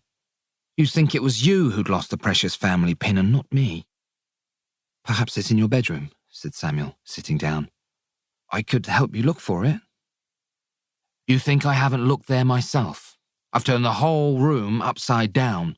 Or maybe it's not lost at all. Ruth glared at him. What's that supposed to mean? Mother says that just because you can't find a thing doesn't mean it's lost. Samuel watched the knife moving about in Ruth's hands. Sounds like nonsense to me. He wanted to tell her that he wasn't going to let her keep pretending this was her house for very much longer. He didn't, though, because he could see the nasty glint in Ruth's eye, and, even lost in the wilderness of his troubles, he knew when to shut up. Besides, he had a plan now. All he needed was help. Chapter 19. Felix Clay. Do you have the number? No, his name is Felix Clay, whispered Samuel. From Penzance. The operator let out a faint moan. Hold on. Samuel took the telephone from his ear and listened. Down past the stairs he could hear Ruth moving about in the kitchen, plates clanging together, taps running, still cleaning up after dinner. Samuel had rushed through the meal and quickly excused himself. That hadn't gone unnoticed. You don't want a mince pie? Ruth asked. Samuel shook his head. Not tonight. Shall I go and get ready for bed? Oh, I've never heard that before. Ruth picked up his plate. Off you go, then. There hadn't been a great deal of talk during the meal. Ruth didn't seem in the mood, and Samuel was trying his best not to look like he was up to mischief. Every now and then, Ruth's hand would go up to a collar as if she expected her pin to be there, and when it wasn't, she would take her hand away quickly as if she was foolish to have forgotten. I'm connecting you now, said the operator. She was gone before Samuel could say thank you, replaced by a loud crackle, then silence. Then, pulsing sound of a ringing phone. Samuel stole another look down the hall. Hello, came a voice. Uncle Felix? Sammy? Yes. Well, this is a surprise. How are you, Ducky? I think something's happened to Mother. What's that, Sammy? Sorry, I've got some people over. Just a little get-together before I head off to London. Samuel? It was Ruth. Samuel! Samuel heard her footsteps on the stone floor. Sammy, are you there? Said Uncle Felix down the telephone. The hall was in darkness, barely a slither of moonlight rippling about the vast chamber. Samuel pressed himself against the wall. Samuel! Ruth had her head poked out of the kitchen door and was peering into the darkness. Samuel, is that you? The boy didn't move, didn't say a word. Sammy? Uncle Felix seemed to be talking to people at his end. There was a hum of voices, but Samuel didn't catch the words. Then he said, I think he's gone. Ruth kept peering into the shadows, the light from the kitchen catching her thin lips, and Samuel was certain she was about to walk into the hall for a closer look. She had no tolerance for unexplained noises. But then she huffed and vanished from the doorway. I'm still here, whispered Samuel. Thought I'd lost you there, Sammy. His uncle chuckled. Are you in church, Ducky? I can hardly hear you. Samuel heard muffled laughter in the background. I think something has happened to Mother, Samuel said. Why? Have you heard something? No, but I think that Ruth... Has Ruth heard something? No, that's not why. Would you like me to have a word with Ruth? Is that it? Put her on. There's a good chap. No, I can't do that. Samuel wanted to tell his uncle about the housekeeper in Germany and how his mother had gone without saying goodbye, and Ruth was the only one to see her go, and how he had caught her in his mother's bedroom. But the words never did come out right. Not when he needed them. Uncle Felix, where's my mother? The boy's voice was barely a whisper. Do you know? Can you tell me, please? Where is she? In America, I should think, unless she's gone somewhere else looking for a pot of gold. I don't think so, said the boy softly. Listen, Ducky, things are rather noisy at my end.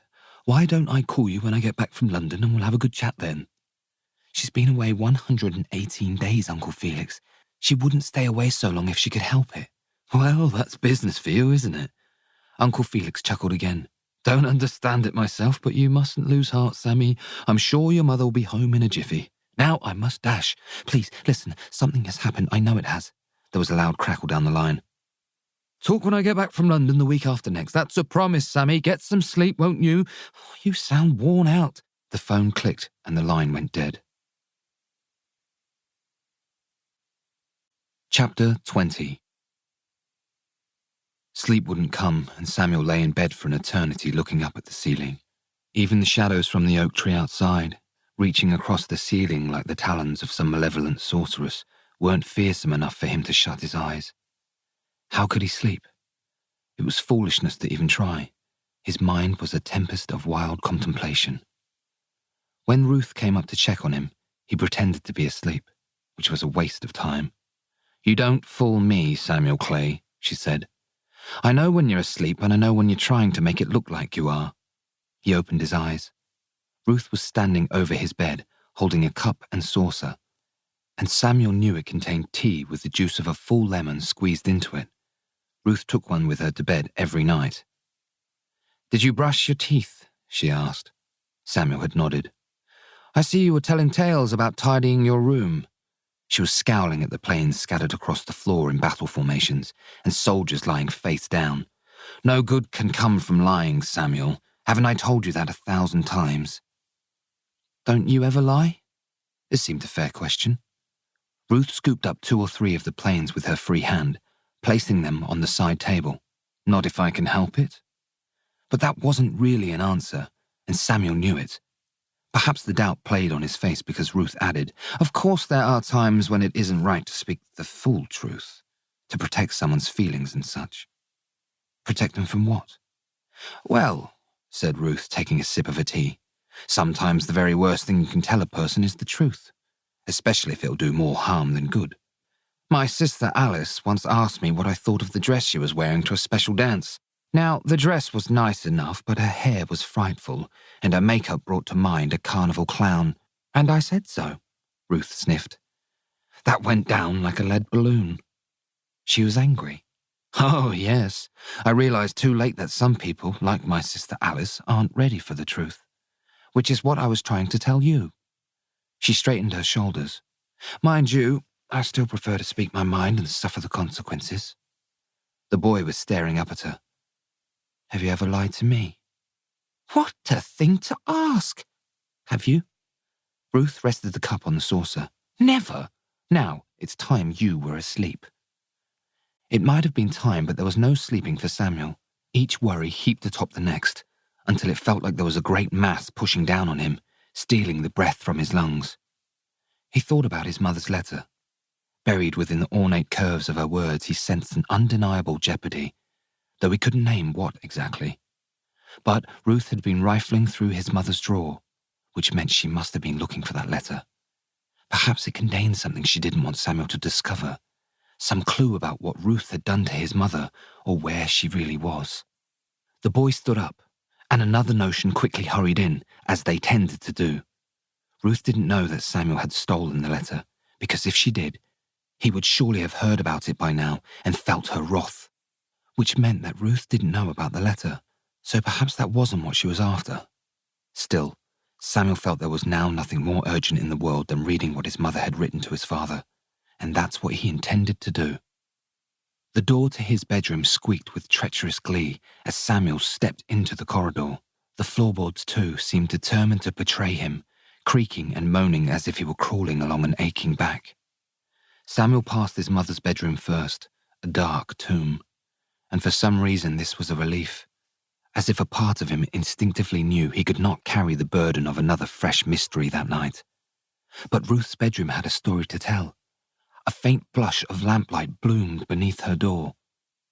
He didn't intend to stop. There was nothing unusual about Ruth being up late. Quite often when Samuel had gotten up to use the toilet, he would see Ruth's light on. So why did it seem to call him now? He didn't know. Samuel crept towards the door. Then he shut one eye, while the other found the keyhole.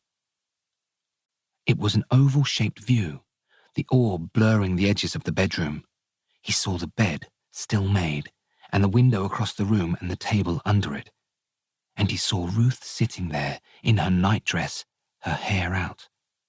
A lamp was switched on and a dark bottle perched beside her. It looked just like the expensive wine his parents would drink at dinner. The same wine his mother said made his father prone to unsettling fits of national pride and falling asleep mid-sentence.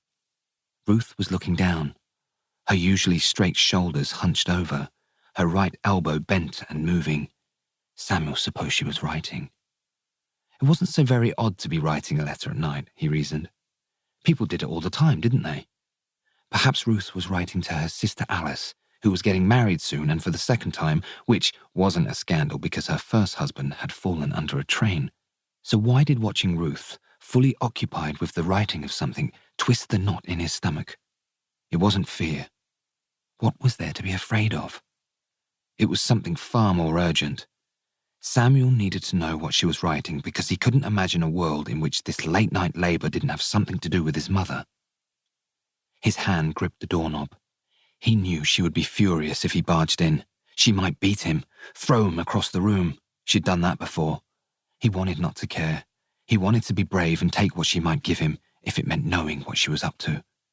But just as the tide had carried him to Ruth's door and practically pushed him up to the keyhole, it drifted out just as suddenly. Now, barging into Ruth's bedroom felt like a reckless idea. The hour was late, and he could get his mother's letter and take it to his room, and that would be enough, at least for tonight. That's what he told himself. Samuel took his hand off the doorknob, but just like the creak of his bedroom door and the snap of the floorboards, the handle had no regard for his wish to slip away unnoticed. It was loose. Ruth was always meaning to fix it, and so it rattled. Not loudly or a lot, but enough. Through the keyhole, Samuel saw Ruth's head lift. She opened the drawer in front of her, put away whatever she was writing, and looked back at the door, her eyes narrowing darkly. It was as if she was looking right at him. But she couldn't see him through the keyhole, could she? When Ruth shot up, her chair flew back, scraping along the floor and tilting back against the bed. Samuel pulled away. He heard Ruth's rapid footsteps as she ran across the room, pounding like war drums. He was running too, tearing down the hall. Ruth's door flew open just as he lunged through his own door, shutting it. His back was pressed to the door. His breathing hurried, his throat so dry that swallowing was an ordeal. Ruth would surely hear him if he tried to reach his bed. It was too late to do anything but keep utterly still and quiet. Outside, he listened for Ruth. She wasn't running now, and he guessed from the occasional crack of the floorboards that she was moving, but slowly. "Who's there?" Ruth's voice was more of a hiss than a whisper. "Samuel? Is that you?" Her footsteps drew closer. Samuel tried to steady his chest, but every time he shut his mouth, the breath would just about burst out of him. There was silence for a moment, and the boy wondered if Ruth was still there. Then the boards groaned just outside his door. The door handle rattled and began to turn, its hideous screech snatching the strength from his legs. Samuel closed his eyes, held his breath. A loud bang broke the silence. He heard Ruth gasp, "Pa!" That's what she whispered. "Pa!" Samuel couldn't say for sure, but he supposed the chair in her bedroom must have fallen over. The doorknob twisted back into place, and then he heard rapid footsteps moving away from him. The surge of relief was so powerful it made him dizzy. He felt the door at his back, and though the danger had passed, he stayed frozen to the spot, the only movement the rapid rise and fall of his chest. It was a good minute or two before he dared to cross the room and crawl into bed. He hadn't been lying there long when the door opened and Ruth came in. The boy was lying on his side and did his best to breathe slowly, deeply, and look fast asleep. He felt the lamplight slip over his face and he heard her own breathing, which was more rapid than his, and smelled the sourness of her breath. Ruth stayed there for some time. He didn't know how long, just looking at him. Then she muttered something. He thought he heard the word "nonsense," and walked from the room, closing the door behind her. Samuel kept his eyes shut long after she had left. He didn't dare move or make a sound.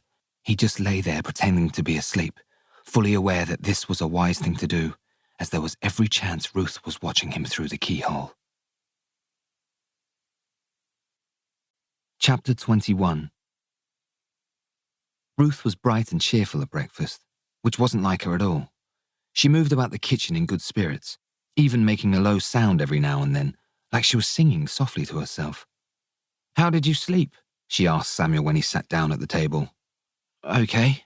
I'm all out of eggs. There's no butter left either." Ruth put a plate down in front of Samuel with 2 sausages on it and some bread. "You didn't hear any loud noises?" Samuel kept his eyes on the bread. "What kind of noises?" "Oh, nothing." Ruth released a short laugh. "I was reading your bed and must have fallen asleep. The book slipped from my fingers and hit the floor with a mighty bang. Loud enough to wake the dead, it was." She took a seat at the table, the steam from her bowl of porridge rising up like a chimney pot. "It didn't wake you?" "No." "Good." "I had a strange dream last night." He hadn't, of course, but it was as if Ruth's lie was a spark that ignited the boldest part of him. "At least, I think it was a dream. It felt real, though." Ruth took a spoonful of porridge, then wiped her mouth with a napkin. "What was the dream about?" "A ghost," said the boy softly. "A ghost?" Ruth tilted her head. "It was outside my bedroom door, walking up and down the hall." "If the dream troubled you, then you best not dwell on it," said Ruth quickly. "The ghost was white as snow, with long hair and breath so rotten it could knock you down. It was an angry ghost, Ruth, full of riddles that crawled along its flesh like maggots." "That will do, Samuel. This sort of talk doesn't belong at a breakfast table." The ghost walked back and forth along the corridor, glowing like a lantern, and even though the ghost had no feet, I could hear its boots creaking on the wooden floor. I thought the ghost was coming to get me, you see, and I was scared. I heard it whispering something over and over. "What a horrible dream." Ruth said this with such sharp certainty it could only mean the subject was closed. "You best eat those sausages before they go cold." The boy looked only at Ruth. "Do you know what the ghost whispered in my dream, Ruth? Do you know what it said over and over?" "Eat your breakfast, Samuel." Ruth was churning the porridge with her spoon. "You've still got to get dressed for Pa." Ruth's eyes clouded over, her lips pressed tight. That's what the ghost said as it walked the halls. Pa, Pa, Pa. Enough! Ruth threw the spoon down with such force porridge flew out, landing on the table. The might of her anger seemed to reach out and push Samuel back in his chair. I'll hear no more of your dreams, Samuel Clay. Ruth was gripping the edges of the table like she was trying to hold herself in place. Something's haunting you, boy, but I doubt very much it's a ghost who's to blame. The hair fell over Samuel's eyes, and he did not push it away. What is it then? You tell me and we'll both know. I want Mother. She isn't here! Ruth shouted. You are here and I am here. God help me, but your mother isn't. And all your asking and wanting and fretting isn't going to bring her back before she's good and ready. Every word was a dagger scoring his flesh. How cleverly Ruth could say a thing so it was true and cruel all at once. I'll tell my mother. I'll tell her what... She can't hear you. Not where she is, said Ruth coldly. And I've had all my fill of talking about her. It was a cowardly thing to do, he knew that, but sometimes the cowardly thing was the only way to keep from going under. Samuel jumped up and ran from the kitchen. Is that all? The boys were sitting at the base of the hill beneath the shade of the elm tree, trying to figure things out. Samuel had shared news of the night before and what he had seen, and Joseph was bitterly disappointed. She heard a noise and went out to see if anyone was there. He was poking at the dirt with a stick. It's not like she knocked down your door and came running in with blood all down her nightdress and a knife in her hand. Now that would be something. She came to my door, said Samuel, tucking his legs up and hugging them. She had her hand on the doorknob and everything. If it wasn't for that noise, she would have come in. Still don't mean she was going to kill you. I heard her say, Pa. Samuel hugged his legs tighter. And when I told her about the dream I pretended to have, she got so angry. I was sure she was going to... What? I don't know. Something. Samuel had confessed everything to Joseph on the walk to school. Well, all except for what Ruth said about his mother. Didn't you say old Ruth's father was dead? Said Joseph. Yes, I think he died when she was young. Well, don't you see? Ruth heard you rattle the doorknob and she thought it was the ghost of her dad come to visit her. Joseph had a great many foolish ideas, but this wasn't one of them. Some people want to be haunted, continued Joseph. That's what my mum says. He hadn't known he was doing it, but Joseph's words brought the colour to Samuel's cheeks. Something's haunting you, boy. Ruth had said that very thing. When I found her in Mother's bedroom, Samuel said, she looked scared. Truly scared. I caught her doing something she didn't want me to see. She's a sneaky one, old Ruth. Joseph allowed a faint nod of admiration. Course, she might really have been looking for a pin. Could be innocent enough. She lies, Joseph. Last night, Ruth said that she was reading in bed and that her book fell on the floor, but I know that wasn't true. She was writing at a desk. Only I don't know what. Joseph shrugged. Grown-ups lie all the time. Maybe she was writing in a diary, confessing all her secrets, that sort of thing. Everything she doesn't want anyone else to know. The furious potential of this idea caused the boy to sit up and hit the ground with a stick. Did you see what she did with it? With what? Samuel's mind was elsewhere. The diary, stupid. Ruth put whatever it was in a drawer. Joseph nudged Samuel in the arm. If you could get hold of that diary, you'd know whether old Ruth was up to no good. I reckon if she murdered anyone, she'd be just the sort to put it all down on paper. You know, so she could read it back when she's old and remember all the rotten things she's done. This notion had much to recommend it, being sinister and perfectly aligned to Samuel's own prejudices, so the boy could hardly stop himself from reaching out and grabbing hold. Chapter 22. When he got home from school, Samuel didn't ask if there had been word from his mother. He didn't dare after what happened at breakfast. Instead, he went straight upstairs to get changed and then went out into the yard looking for Robin Hood. The rabbit was resting under the hedge, and it was some consolation to feed it a full leaf of cabbage and marvel at a creature so utterly free. Samuel only ventured back inside when his hunger was intolerable, overpowering his dread of seeing Ruth. He found her spreading icing on a small chocolate cake. Thought you'd smell this baking and be in here half an hour ago, she said. Samuel walked silently into the kitchen. Yes, he very much wanted a slice of that cake, but seeing Ruth brought what happened hurrying back to him, and the spark of outrage was soon aglow. "How was school then?" Ruth asked. "Boring." Samuel sat down, his arms folded. "I see." Ruth scattered a rainbow of sprinkles over the rich, dark icing. She was wearing the thinnest of smiles. "You've nothing to learn, I suppose. You know all there is to know in the world." Samuel hadn't said that. He'd just said it was boring, which was entirely truthful. "All done." Ruth wiped her hands on her apron and looked over at Samuel. "Would you like a slice?" Of course he wanted a slice, but he couldn't bring himself to say so. "Not hungry," Ruth said. "A bit," muttered Samuel. "Thought so." Ruth's smile was smug, and that made Samuel want to throw the cake right in her face. "Can you guess who I met in the village this morning?" How was Samuel supposed to know such a thing? But then he thought it might have to do with his mother, news of some sort, and once that thought had shown up, there was no other choice than to say, "Who?" "Mrs. Collins." Ruth went to the cupboard, pulling out a plate. "We had a lovely chat outside the post office." Something about the way Ruth was talking, the lightness in her voice and the breezy smile on her face, began to unsettle him. "What did you talk about?" "Lots of things." Ruth put the plate on the table and got a knife from the drawer. "She told me that Joseph spends a great deal of time prattling on about you." Samuel watched as Ruth cut a generous slice of chocolate cake and set it down on the plate. He said, "Oh?" "Oh, indeed."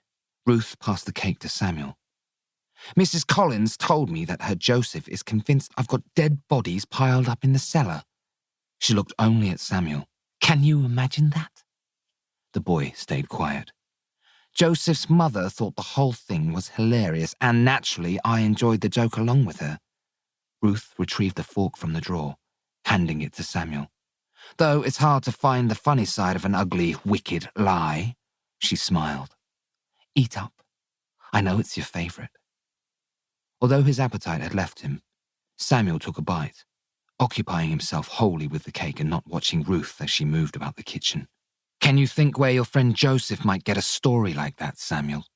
Samuel's mouth was mercifully full, so it made not answering an easier matter. Ruth was at the sink now, running the knife under the water. "Cat got your tongue? I asked you where Joseph got such an idea." "I don't know." "You don't know?" "Yes, I mean, no. Because I've been thinking about it all day, and I came to the conclusion that perhaps someone from this house told Joseph that ridiculous story." Which wasn't true at all. The story had come from Joseph, but as Samuel didn't have the self-preserving instincts of a traitor, he refused to say so. "Look at me, Samuel." Ruth's voice was hard as flint. The cake was delicious, but he was not enjoying it one little bit. Samuel lifted his head. "It is bad enough that I have to hear the foolishness that comes out of your mouth night and day." She was pointing at him with the knife. Water dripped from it onto the floor. "But I will not have you spreading this nonsense all over the village so that I have to suffer it there as well. What do you suppose would happen if someone other than Mrs. Collins heard such a story?" The boy didn't have an answer for that. "They would call the police, who would come here and see that there's not an ounce of truth to the story, and then, well, then they would want to see you. And do you know why?" Samuel shook his head. "Because they would think you had an illness of the mind, Samuel. They would think you were a very sick boy, because a healthy mind wouldn't harbour such dark thoughts. And I fear you would be taken from this house and put in a hospital, and you might never come back. Is that what you want?" The room was suddenly a cold chamber, and Samuel felt the bumps rising on his flesh. He didn't want to believe Ruth, but she sounded so sure and so worried for him, and wouldn't she know such things? "I don't want that," he said. "Don't you? Well then, you better hope it goes no further than it already has." Ruth dropped the knife into the sink. "Though gossip is like a honeypot to a swarm of bees in this village." She was scowling now. "Have you told this awful story to anyone else?" "No, Ruth." "You swear it?" "Yes, Ruth." "That's something, I suppose." The tight lines around her mouth softened. "Let's say no more about it then." Samuel found himself nodding. Why don't you finish your cake, then get on with your homework? Ruth was busy at the sink, and her indignation seemed to have stalled. You'll note that it's chocolate. Your favourite, no less. This made Samuel think of the last chocolate cake Ruth had made, or tried to anyway, and how it had shattered on the floor after she grabbed his arm and thrust him against the table, and the rage on her face because she had told him to stop running and enough was enough. Samuel felt the tension in his belly, and his hunger deserted him.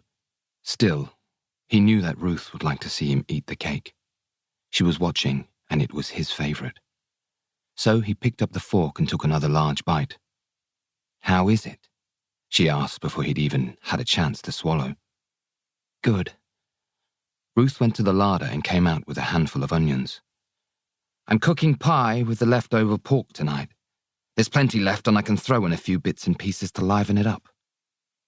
Samuel watched Ruth as she went to the chopping block and began peeling the onions. She had her back to him, but her head lifted every now and then as she spoke.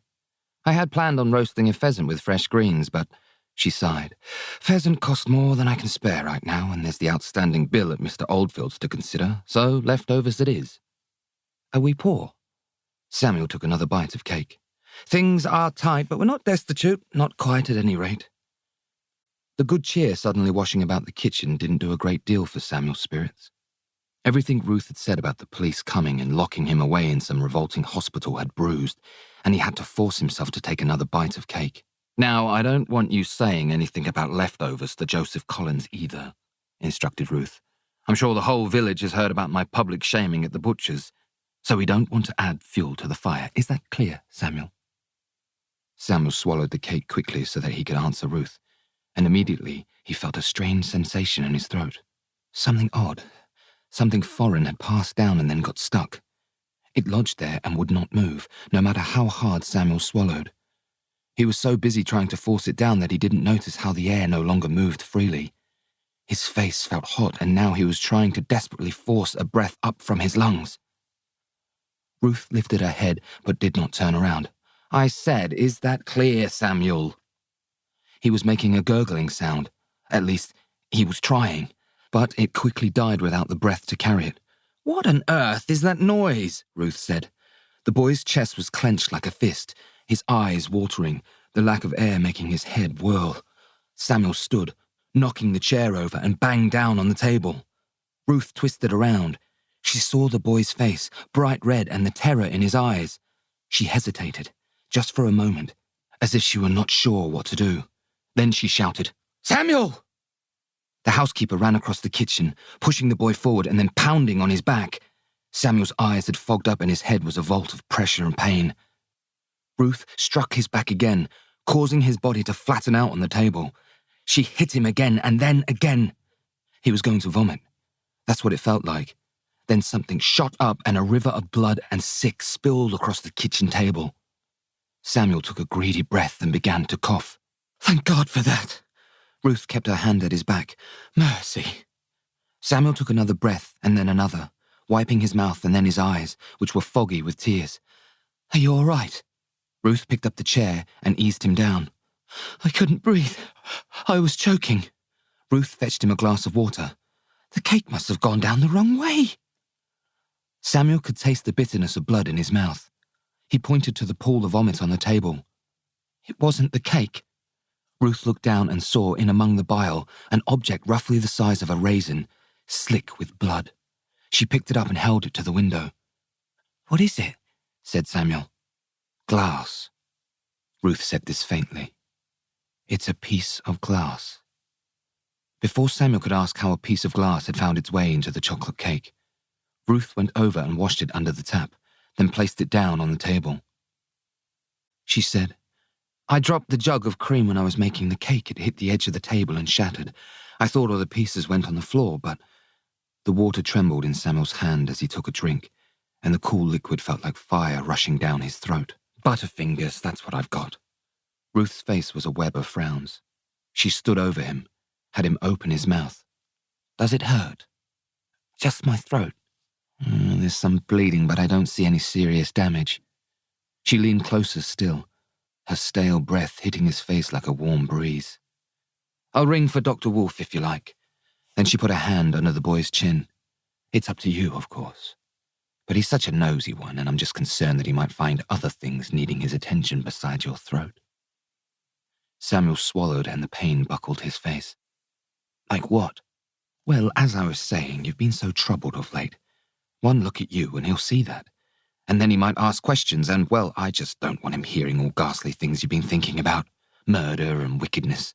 He's sure to think your mind is disordered and he'd want to do all kinds of tests. Probably at one of those hospitals in London. And after that, I don't want to think about what would become of you. I do my best to tell him it's just that you miss your mother, and that all these shocking thoughts are the result of a wild imagination, but doctors rarely listen to people like me. She smiled, but her heart wasn't in it. I'm sure your throat will mend itself just fine, but if you want me to call Dr. Wolfe, I'll do it right now. It's up to you, Samuel. Samuel shook his head. Don't call him. Ruth let her hand drop from his chin. As you wish. I need to change my clothes. Samuel was looking down at the blood and sick on his shirt and trousers. You stink to high heaven. Ruth got a cloth and ran it under the tap. Why don't you take a bath while I clean this mess up?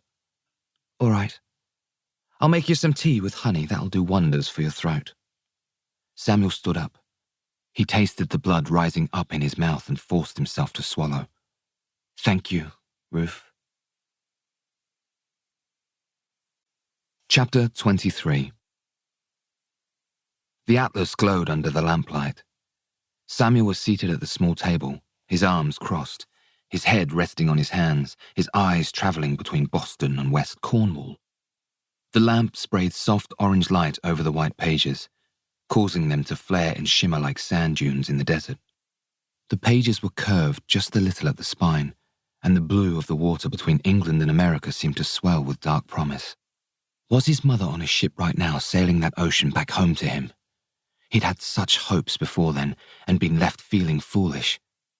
Wasn't the tiny wooden tugboat sitting statically in the middle of the Atlantic Ocean proof of his stupidity? He looked at the red yarn tethered to the boat and followed its tail, snaking back to the web of pins marking all the places his mother had visited. Wanting a thing had no power to summon it. The boy's throat hurt a great deal, but the bleeding had nearly stopped. His mouth still tasted bitter and sickly, but the worst of the headache had passed. He'd taken a bath just like Ruth told him to. She came in with the tea and took up a sponge, scrubbing the bile from his face and neck. She talked the whole time, which wasn't usually her way, about every little thing, how much shortbread and cake she hoped to sell at the market on Saturday, about the exorbitant cost of good cheese, and what William should do in the garden next, the hedge along the front fence. Every now and then, she would stop and ask Samuel if he was all right, and he would always tell her that he was. You're not saying much of anything, Ruth had said. Samuel just shrugged. I'm tired. Well, that's to be expected. After the bath, Samuel had gone down to the kitchen to get himself a glass of milk. Ruth claimed that second only to her honey tea, it was just the thing for his throat. So the boy had taken her advice. Well, that was his story anyway. Really, he wanted to make sure Ruth was occupied cooking the pork pie for dinner so he could steal away.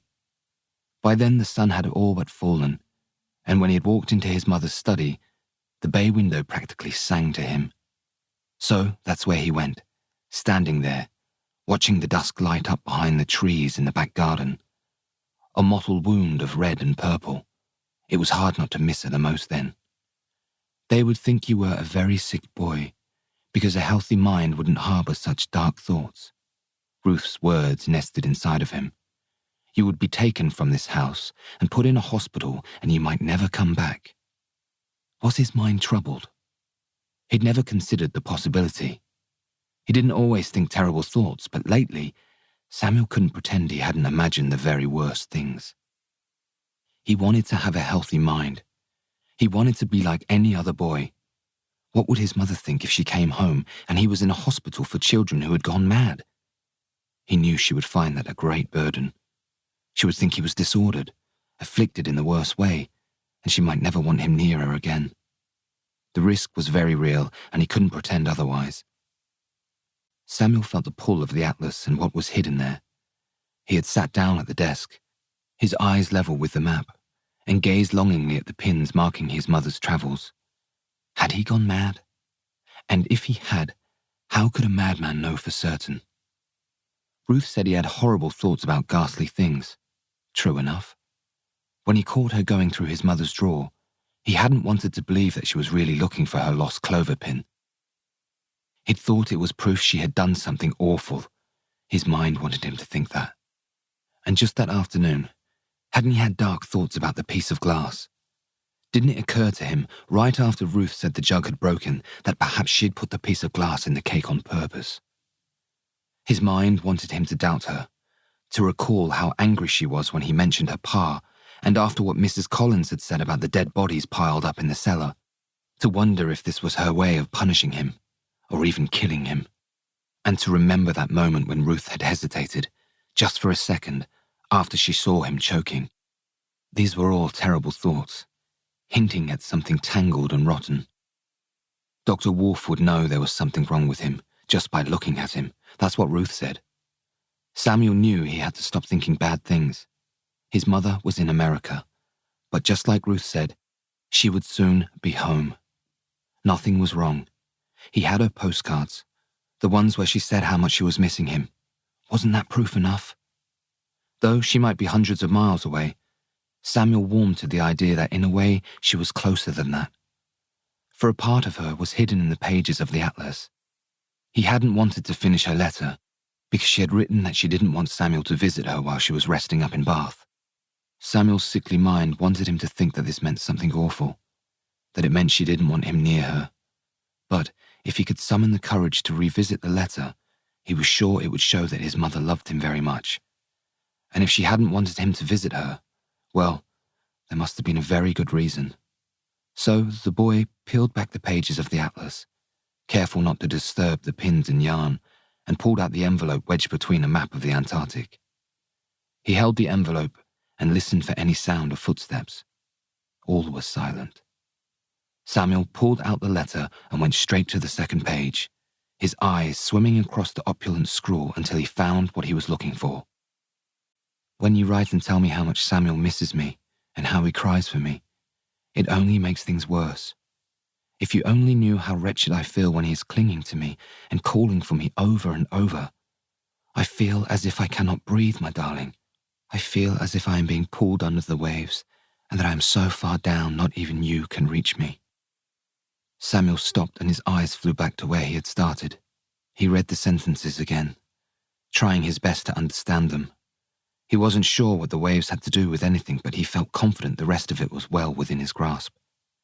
His mother wanted so much to be there for him that sometimes it took the breath right from out of her.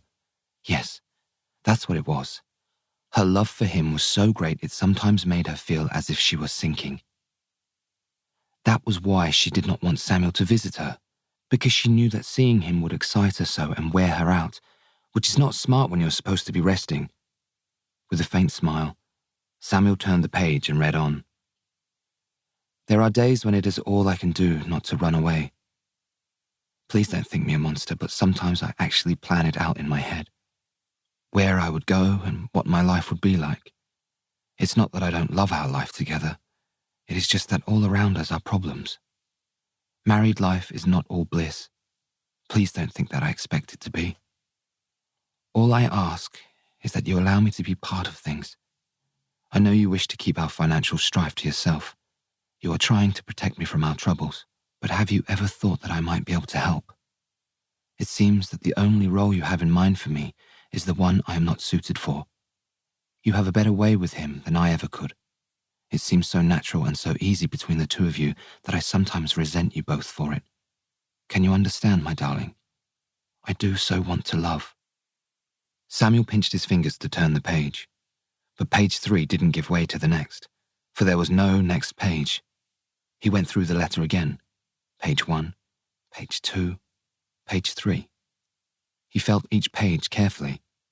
Perhaps page 4 was stuck behind one of the other sheets. It wasn't. The boy reread the last paragraph, a frown carved like a scar between his eyes. And after a while the words became a blur, and it was hard to make any sense of them. He didn't understand, not in any way that felt good. He just knew that his mother was unhappy, and that the next page of the letter was very important. What was she trying to say? Was she writing about him? Samuel's wicked mind began to play with him again, but he did his best to chase the thoughts away. She loved him. She loved him best of all, and he could prove it too. All he needed was the rest of that letter.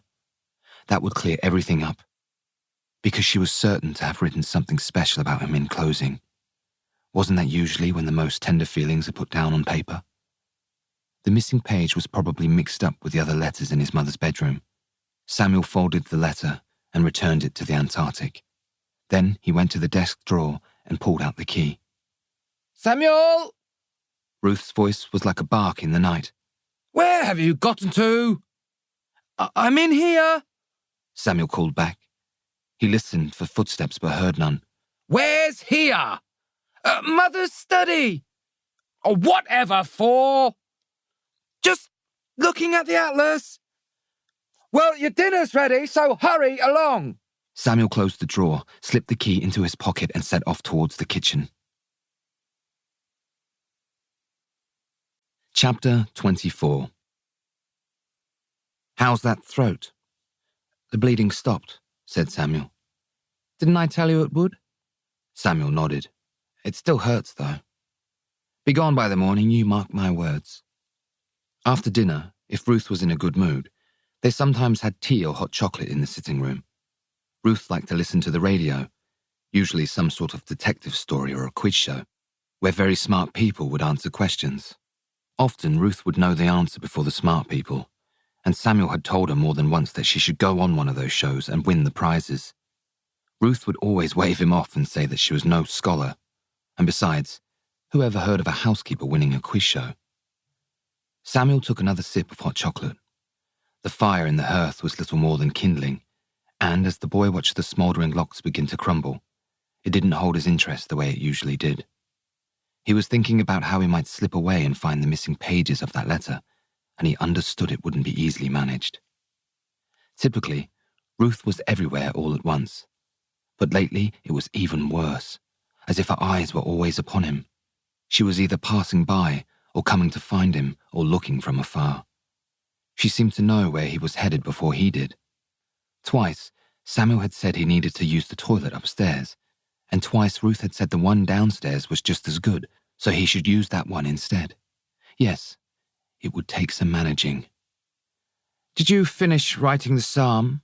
Ruth had her reading glasses on and was mending a hole in one of Samuel's favourite shirts. Yes, Samuel shrugged. Well, almost. You were to finish it today. Ruth looked at Samuel from over the top of her glasses, which was her way of conveying utter seriousness. Was I not clear about that? I was going to work on it after school, but then he had nearly choked to death on a piece of glass. A piece of glass that Ruth had baked into a chocolate cake. This wasn't said aloud, but it splashed about between the silence, which is why Ruth sniffed and her voice lost some of its edge. Well, I don't suppose the day is over yet. She looked down at her watch. You've still got 45 minutes until bedtime. Fetch the Bible and finish it now.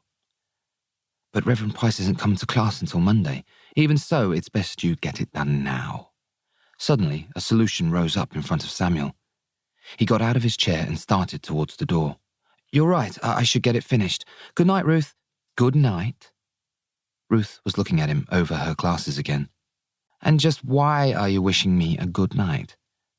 The Bible's in my bedroom. What on earth is it doing there? Isn't it in the kitchen? It was in the kitchen, but Samuel knew he had to push on. I took it up after dinner so that I could work on it before bed. Ruth seemed to consider this for a moment, her eyes closing to a squint. Finally, she said, Well, go up and get it then. Shouldn't I finish it in my room? Samuel motioned to the radio sitting between two armchairs. It might be very distracting. Nonsense.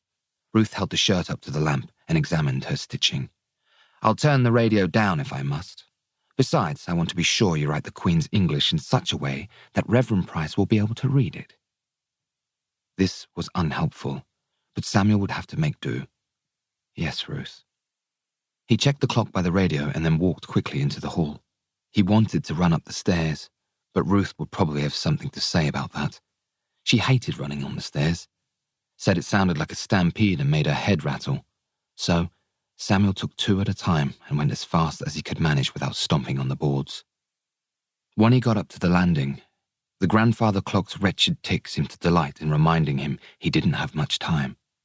He had to break into his mother's bedroom, find the missing pages of the letter, then steal into the kitchen, get the Bible and his workbook and make it back into the sitting room without rousing Ruth's suspicions. There was hardly any time, but right at that moment, finding the rest of the letter felt like the only way to chase away the wicked thoughts and make things better. Coming off the landing, Samuel began to run. He didn't pay any mind to the grim shadows splayed about the corridor, and he barely noticed that the moonlight drifting through the windows had drenched the long, empty corridor in a kind of mist.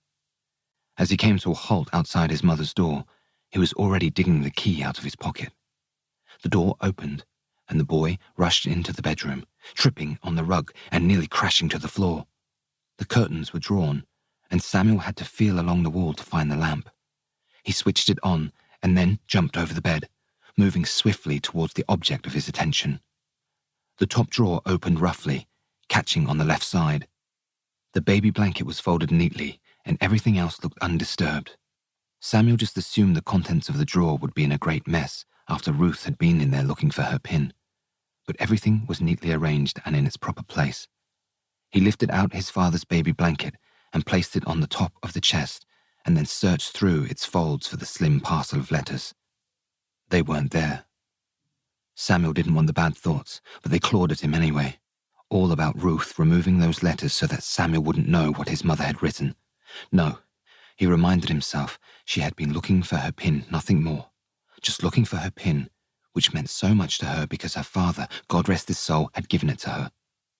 The letters must be there. He just had to keep looking.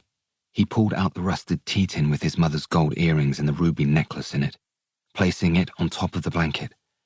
Under it was a stack of wrapping paper covered in white and red stripes, and to the left were an address book and a volume of poetry by someone called Wordsworth. Samuel moved them aside and then found that under these things was his bounty. The boy untied the parcel of letters. There were 4 in total. The 5th was hidden in the atlas down in his mother's study. Samuel glanced at the clock on the mantel. He'd been gone 8 minutes. Ruth would soon be looking for him if she wasn't already. Still, he had to find those missing pages. His hands worked quickly, opening each of the letters. They were all addressed to his father, from the same address in Bath, and though the words flew past him in a blur, there was hardly a mention of his name, just a great deal about the hot springs and her reinvigorated spirits and Dr. Boyle. What he didn't find was the 4th page. How could it have vanished into thin air? It had to be there somewhere. Pages from important letters don't just disappear. There wasn't time to think on this. Samuel eyed the clock again. 10 minutes. Samuel, what are you doing up there? It sounded like Ruth was in the hall, probably at the bottom of the stairs. Coming, Ruth! Samuel yelled back. I had to go to the toilet again. Did you indeed? Well, just get yourself down here and finish that infernal psalm. Yes, Ruth? Samuel put the letters back where he found them. After all, they were no good to him, and besides, Ruth might check. Next, he took the tea tin and placed it at the bottom of the drawer and then covered over with the blanket. His hands were moving faster than his mind, so it took a moment for him to realize. That's when he stopped. Samuel set the blanket aside again and picked up the tea tin once more, the one with his mother's favorite jewels in it, the earrings from her wedding day and the necklace his father had given to her when Samuel was born. He picked it up, even though he had no time, for one reason only. The tin hadn't rattled. It hadn't released its distorted percussion, the clack and clatter of the jewels moving about inside it. Samuel Clay, do I have to come up there and get you myself? Shouted Ruth. Coming! Samuel unscrewed the lid and looked inside, and the dark void he found there, full of nothing but questions, made the bad thoughts dance anew before his eyes. Chapter 25. The devil didn't come looking for him. Samuel expected to hear her stomping down the corridor, almost certainly with a look of thunder on her face. But it didn't happen. He'd put everything back in the drawer, locked the bedroom door, and hurried down the back stairs to collect the Bible and workbook from the kitchen. He flew down the narrow steps and along the back passageway, leading straight into the kitchen. Ruth was a nasty crook. He knew that now. She had stolen his mother's best jewels. That's what he had caught her doing the other day when she was going through the drawer, stealing like a rotten no-good robber. It was just as Joseph had said. Ruth was up to no good. And if she was wicked enough to steal his mother's jewels right from her very own bedroom, then was it really so hard to believe she could do much worse? Ruth had hurt his mother.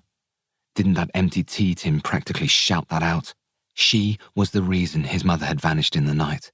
She was why his mother hadn't come back in over 119 days. Ruth was the devil. He would confront her about the missing jewels. He knew he must. But then she would know he had done the very thing she told him not to do, and then it wouldn't be about the stolen earrings and the necklace. It would be about what a horrible boy Samuel was for breaking into his mother's bedroom. Ruth had a way of doing that. He wouldn't let her twist and turn things around on him this time. She killed his mother, and she had put that glass in the chocolate cake to kill him too. Ruth thought herself very clever. She'd probably plotted this whole thing out, dreaming of having the house to herself and his mother's jewels besides. Just like that housekeeper in Germany. But Ruth wasn't as smart as she imagined. Samuel knew what she'd been up to, and she wouldn't get away with it. He would do something terrible to her. Smash her in the head with a hammer and let her bleed to death, or push her down the stairs and listen as her bones broke and her neck snapped. He would kill her for what she'd done. Wouldn't his mother be looking down from the other side, and wouldn't she want him to avenge her? To make Ruth pay for taking her away from him, and for being a cold-blooded murderer and a no-good thief.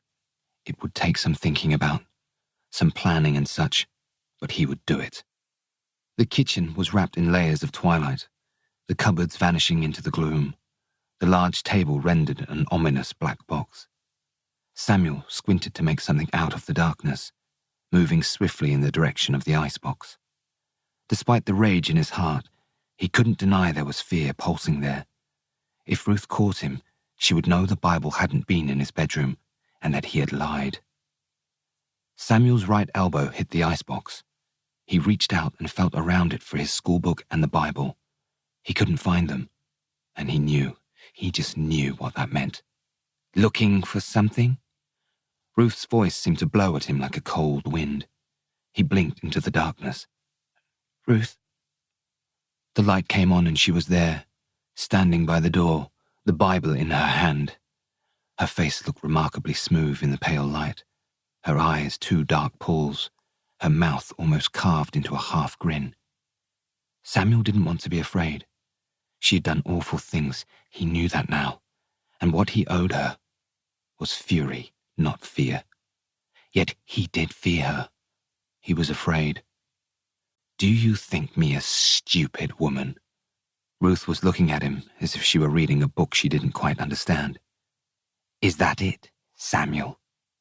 You think it's as easy as telling me a story and then getting up to no good while I sit downstairs like a fool mending your clothes? Is that how it is? No, Ruth. But isn't that just what I've caught you doing? Ruth uttered this softly, looking down at the Bible. Lying to me about where this is and then going upstairs.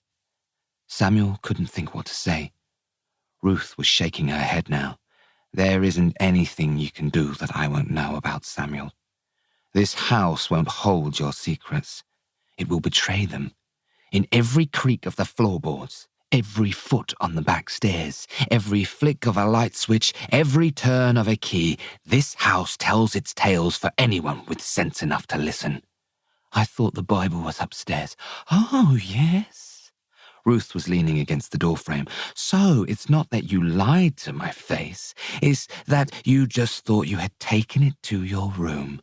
You just imagined doing something you never did.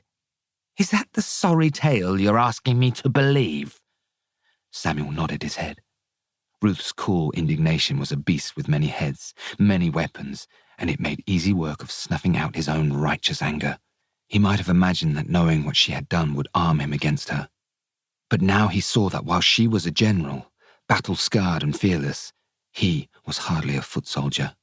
I won't allow you to wallow in the foul waters of deceit. Ruth's voice had found its muscle again. Some sort of degenerate who tells a lie as easily as tying their shoelaces. I won't have it, Samuel Clay. She lifted her finger and beckoned him. Come here. The telephone's shrill ring took them both by surprise. Ruth glanced out into the hall and then back at Samuel. And that was all the boy needed. He ran for the back stairs. Chapter 26. Get back here! Ruth shouted. Now, Samuel! The ferocity was there, in every hollowed word, but something else was there too. Samuel was well schooled in the timbre of her rage, so he heard that tiny pocket, that small pinprick of hesitation. Ruth never could let a telephone go unanswered. He was running along the second-story landing when the telephone stilled, and he heard Ruth's voice rising up from the hall below. Samuel crouched down, a safe distance from the banister. That does sound exciting, Ruth was saying. I expect you meet a lot of very interesting characters at gatherings like that. Oh, would I? Perhaps I'm not as easily shocked as you might think. Ruth laughed then, and it sounded sincere. She was twisting the cord around her fingers and swaying just a little. No, Mr. Clay, still no word on Mrs. Clay's return. Mr. Clay? That was his father's name. But he had gone to an eternal rest or was watching from the other side. The small cloud of confusion quickly parted, and Samuel realized that Ruth must be talking to his Uncle Felix. That made the boy lean forward, straining to listen. Yes, well, I don't need to tell you about Mrs. Clay. Ruth's voice practically sang with condemnation. She never likes being tied down for long. Silence. Exactly. Hearing this caused the boy's teeth to clench, his nostrils to flare. Ruth was lying about his mother, making it seem like she wanted to be away, when all the while she was the reason his mother wasn't there. Samuel stood up. Oh, we're managing well enough, Ruth went on. Well, I won't pretend things aren't tight, but as I say, we're managing. There was a pause. I'm afraid Samuel's at a friend's house. It's the boy's birthday, and he invited Samuel to stay the night. Samuel was running down the stairs.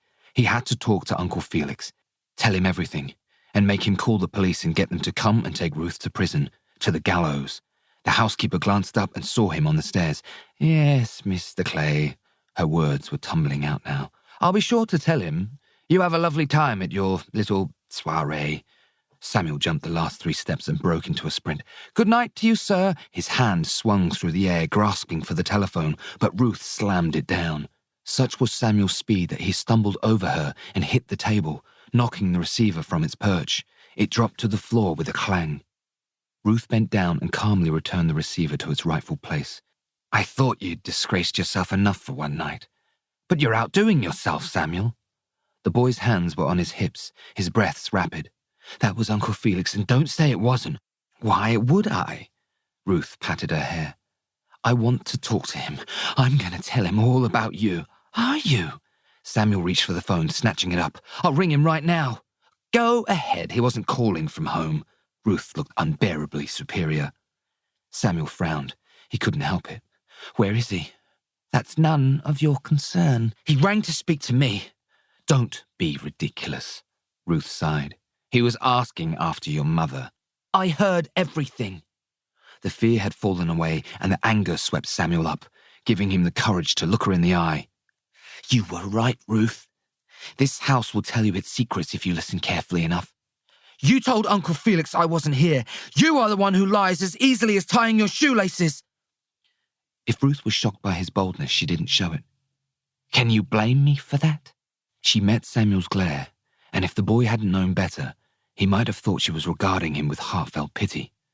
Your mind is afflicted, Samuel, and it seems to get worse by the day. Lord only knows what your uncle would make of the madness coming out of your mouth. Do you suppose I could protect you from his good intentions? You would be put away, and I couldn't do a thing to stop it. I am not sick. Oh, but you are.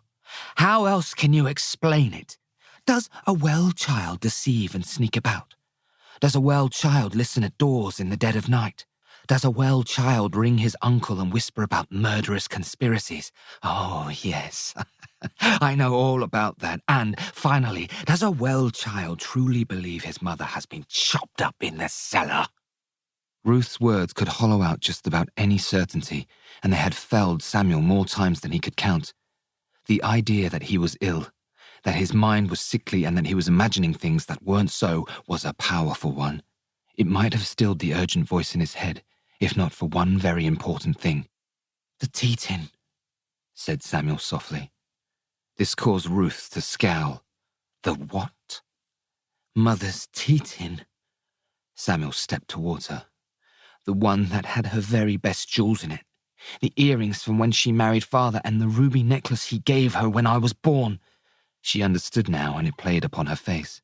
"They were there just a few days ago," Samuel said, "and now they're gone." "How would you know what was or wasn't in your mother's bedroom?" "That door is locked." It was just like Ruth to cling to one small part of this, grasping it tightly. Samuel dug the key out of his pocket and let it fall onto the floor. What use was it now? "You took those jewels, Ruth. You weren't looking for your pin, were you? It was Mother's necklace and earrings you were after." "I did lose my pin, whether you want to believe it or not. As for the jewellery..." Samuel waited for her to deny it or turn things around and accuse him of being the thief, but she didn't.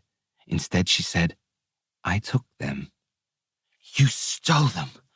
They don't belong to you and you stole them." The soft light coming from the sitting room caused Ruth's hair to flare and flicker. "Why do I bake so much shortbread?" The boy's eyes narrowed to a slit. What did that have to do with anything? She was trying to confuse him, and he wouldn't let her. "Why do I bake hundreds of shortbread every week?" said Ruth again. "I'm asking you a question, Samuel." "You sell them at the market," said Samuel sharply. "What has that got to do with, and why do you suppose the head housekeeper of such a fine home is going to the market every Saturday and selling shortbread and cake like some sort of penniless widow?" Samuel refused to answer her. "It's the same reason I had to let Olive go, and why I can't pay William his wages or the butcher's bill. The money your mother left when she sailed for America is gone. I've hardly 2 pennies to rub together, and the only way I can put food on the table is by selling what I bake at the market.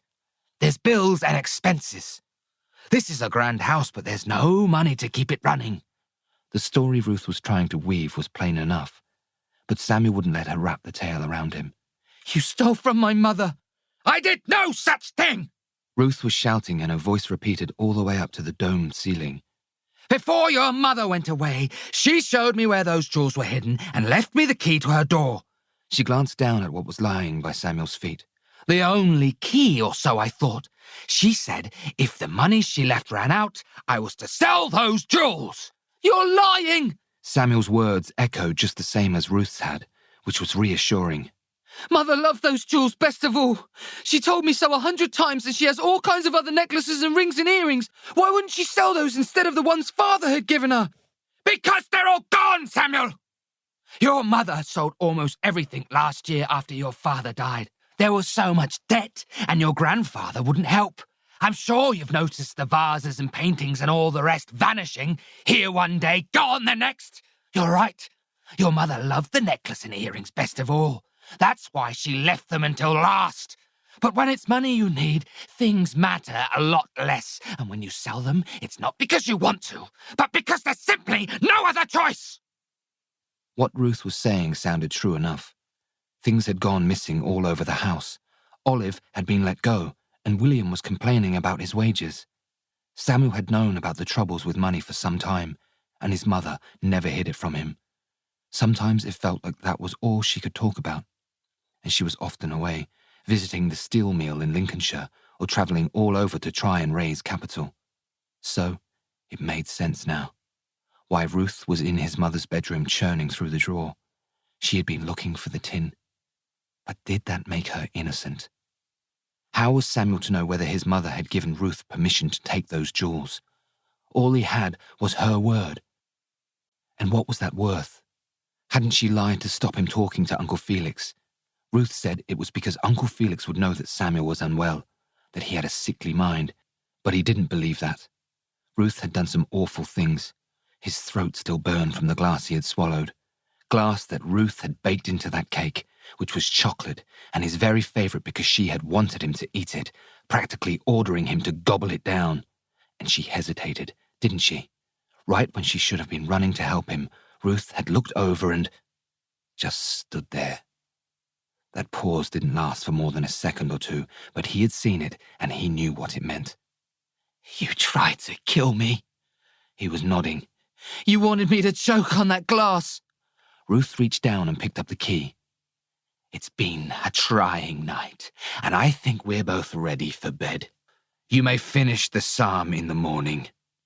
It was as if he hadn't spoken. That was the worst part. Samuel thought of his mother, murdered at Ruth's hand, and he wanted the hate to glisten in his eyes. "Joseph was right about everything. You killed my mother. You killed—" She moved swiftly, her hand flying out and catching his neck, pushing him against the wall. She squeezed his throat and Samuel's fingers gripped her wrist, trying to pull her away. Then she looked at the tension in her hand, the plump veins, and it was as if she had remembered herself. Her grip slackened and Samuel's head snapped forward. He took a gasp of air, just as Ruth's hand slid down his chest and held him there. She was pressed close to him, her lips finding his ear. "I don't want things to get unpleasant. I never do. But repeat that again and you'll learn what I'm capable of." Samuel tried to get away, but her hand was unmoving. "I know you aren't well," she whispered, "and I am trying to be merciful. But there are limits to what I will take, and that is where we find ourselves. Perhaps I should call the doctor and let him decide what should be done with you. That mind of yours is turning against you, Samuel Clay, and I fear you're beyond my reach now." Ruth released her hold and pressed the key into his hand. "Put this back where you found it, and take yourself up to bed." She walked slowly from the hall, patting down her hair and making a sound that might have been an unhurried sigh. It drifted around the great hall like faraway music, and as Samuel stood there, shaking and catching his breath, he would almost swear that she was humming.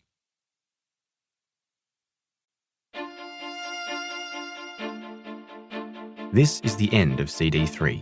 The book continues on CD 4.